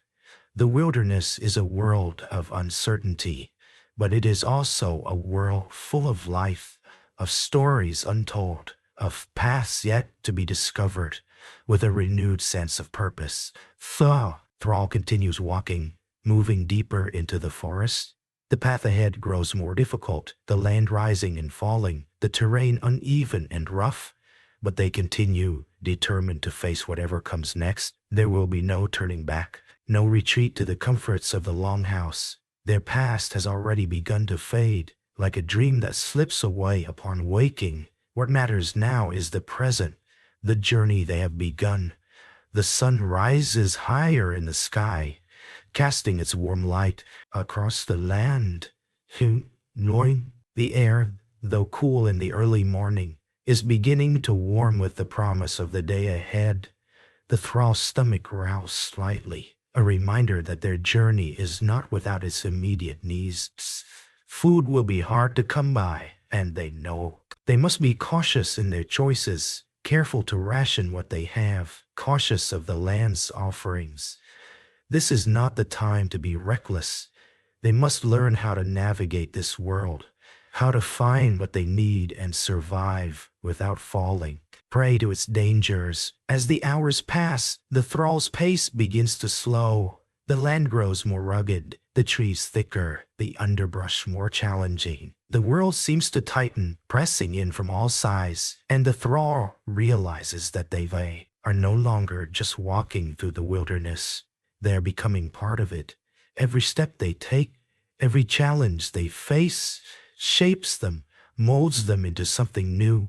They are not the same person they were in the longhouse, and each hour spent in this wild, free world is a further shedding of the skin that held them captive. With the sun now high in the sky, the thrall finds a small clearing ahead. The trees part, revealing a patch of open ground, soft with moss and dappled sunlight. They pause for a moment, taking in the sight, a small, quiet sanctuary in the midst of the wild. The clearing feels like a place of peace, a place to rest, to breath. They sit down on the moss-covered ground. Their legs aching from the journey, but their spirits strong. The wild world around them is both familiar and new, a place of beauty, danger, and freedom. It is a world that has always been here, waiting for them, and now they are part of it. The thrall leans back against a tree, looking up at the sky, listening to the sounds of the forest around them. This is freedom. It is not the absence of hardship, but the ability to choose how to face it, the courage to walk into the unknown, and the strength to survive. They are not merely surviving, they are living. And as the day begins to shift toward evening, the thrall stands, ready to face the next step of their journey. The world is open before them, vast and full of promise. Every step they take is one closer to the life they have always dreamed of, a life that now belongs to them. The sun dips lower in the sky as the thrall rises from the mossy ground, their muscles stiff but strong, as if they have already begun to adapt to the challenges of their newfound freedom. The clearing, once a peaceful sanctuary, now feels like a stepping stone in their journey, a momentary respite before the next step forward. The wind picks up slightly, rustling the branches of the trees and carrying with it the scent of the forest, fresh and untainted. They stand still for a moment, feeling the weight of the wilderness around them. The trees stand like silent sentinels, towering above, their gnarled branches weaving a canopy that shields the earth below from the sun. The path ahead is still unclear, but it no longer feels intimidating. There is a calm resolve that fills the thrall's chest, a quiet confidence that was absent in the early hours of their escape. They are no longer just running away from the life they left behind. They are walking towards something new, toward the life they have chosen to create. For the first time, the thrall begins to feel the fullness of what freedom means. It is not just the absence of chains or masters. It is the responsibility to shape one's own destiny. There are no masters to tell them what to do, no rules to follow, except those they set for themselves. The land, with all its beauty and danger, is a blank slate, waiting for them to make their mark on it. The thrill of that realization courses through them, but it is tempered by the harsh reality of what it takes to survive in the wild. The thrall knows that freedom does not come easily. It must be earned, fought for, and protected. It is a life that requires strength, skill, and adaptability. They must learn the ways of the land, the patterns of the animals, the flow of the rivers, the changing of the seasons. They will need to be resourceful, to learn how to find food, how to build shelter, how to stay hidden from danger. But for now, the thrill of possibility fills their chests, pushing away the lingering fears of the unknown. The path ahead might be uncertain, but the thrall knows that they are capable of facing whatever challenges come their way. They've already made it this far. There's a little further to go. With the sky beginning to change hues as evening approaches, the thrall moves forward once again, stepping deeper into the forest. The path they choose is winding, the ground uneven, but they move with purpose now, no longer hesitant, burdened by doubt. The world around them is full of life, small creatures scurrying through the underbrush, birds calling from high above, the soft rustle of leaves as the wind dances through the trees. The forest feels like a living thing, one that welcomes them and challenges them in equal measure. The thrall's mind, though focused on the journey ahead, drifts for a moment back to the life they have left behind. They think of the longhouse, the familiar faces of fellow thralls, distant echo of the master's commands. For a fleeting moment, a pang of homesickness rises, an odd feeling given that their home was one of captivity. But even the most confined life can create bonds, and the thrall had known those bonds. Formed quiet connections in the years spent in servitude. Those bonds were real, even if they were built under the shadow of oppression. But now, those bonds are not their chains. The world that once felt oppressive is no longer a place that defines them. The thrall feels an almost surreal sense of freedom in that thought. The world outside is their canvas now, and the strokes they make on it will be their own. The people they left behind will continue their lives, and the thrall has chosen to walk a different path. This is the choice of their own making, and that is a freedom beyond any simple escape. The sun continues to sink, casting long shadows that stretch across the land. The thrall's journey has brought them far from where they started, and as they move deeper into the wilderness, they feel a growing sense of purpose. The world around them feels at once vast and intimate, full of challenges, yet full of potential. Their first true test of survival is the search for food. They have enough to last a few days, dried meat, some fruit gathered from the forest. But the idea of living off the land is a daunting one, relying on their meager supplies forever. The forest is full of life, but it is also full of hunger. Finding food, hunting, foraging.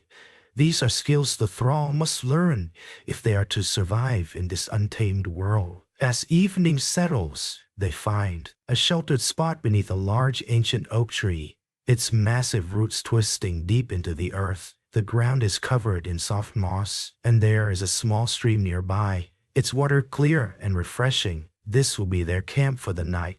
They settle down by the water, the cool air brushing their face, and begin to work on the fire, gathering dry twigs and branches to keep it burning.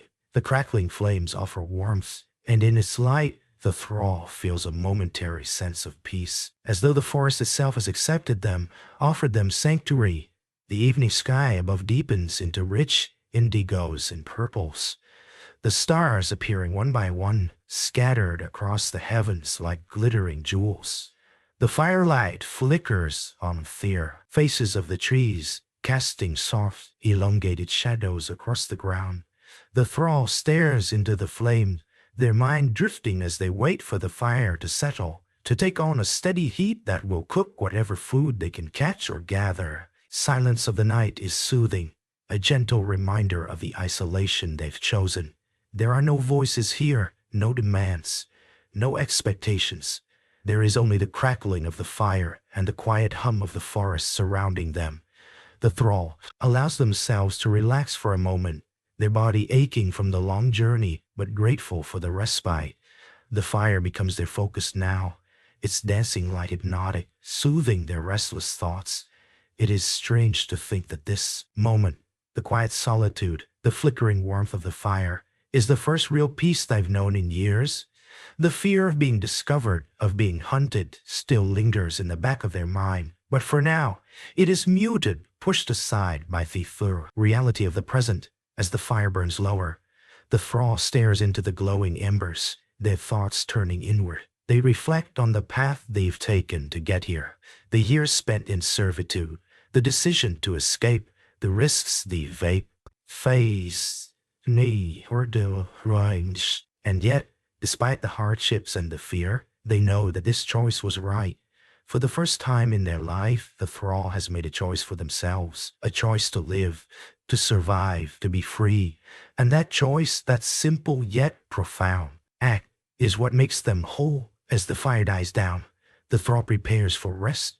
They gather their cloak around themselves, curling into the moss beneath the oak tree. The stars above are bright now, the night sky so wide and deep that it seems endless. The universe, in its quiet beauty, is a vast canvas, one that the thrall is now a part of.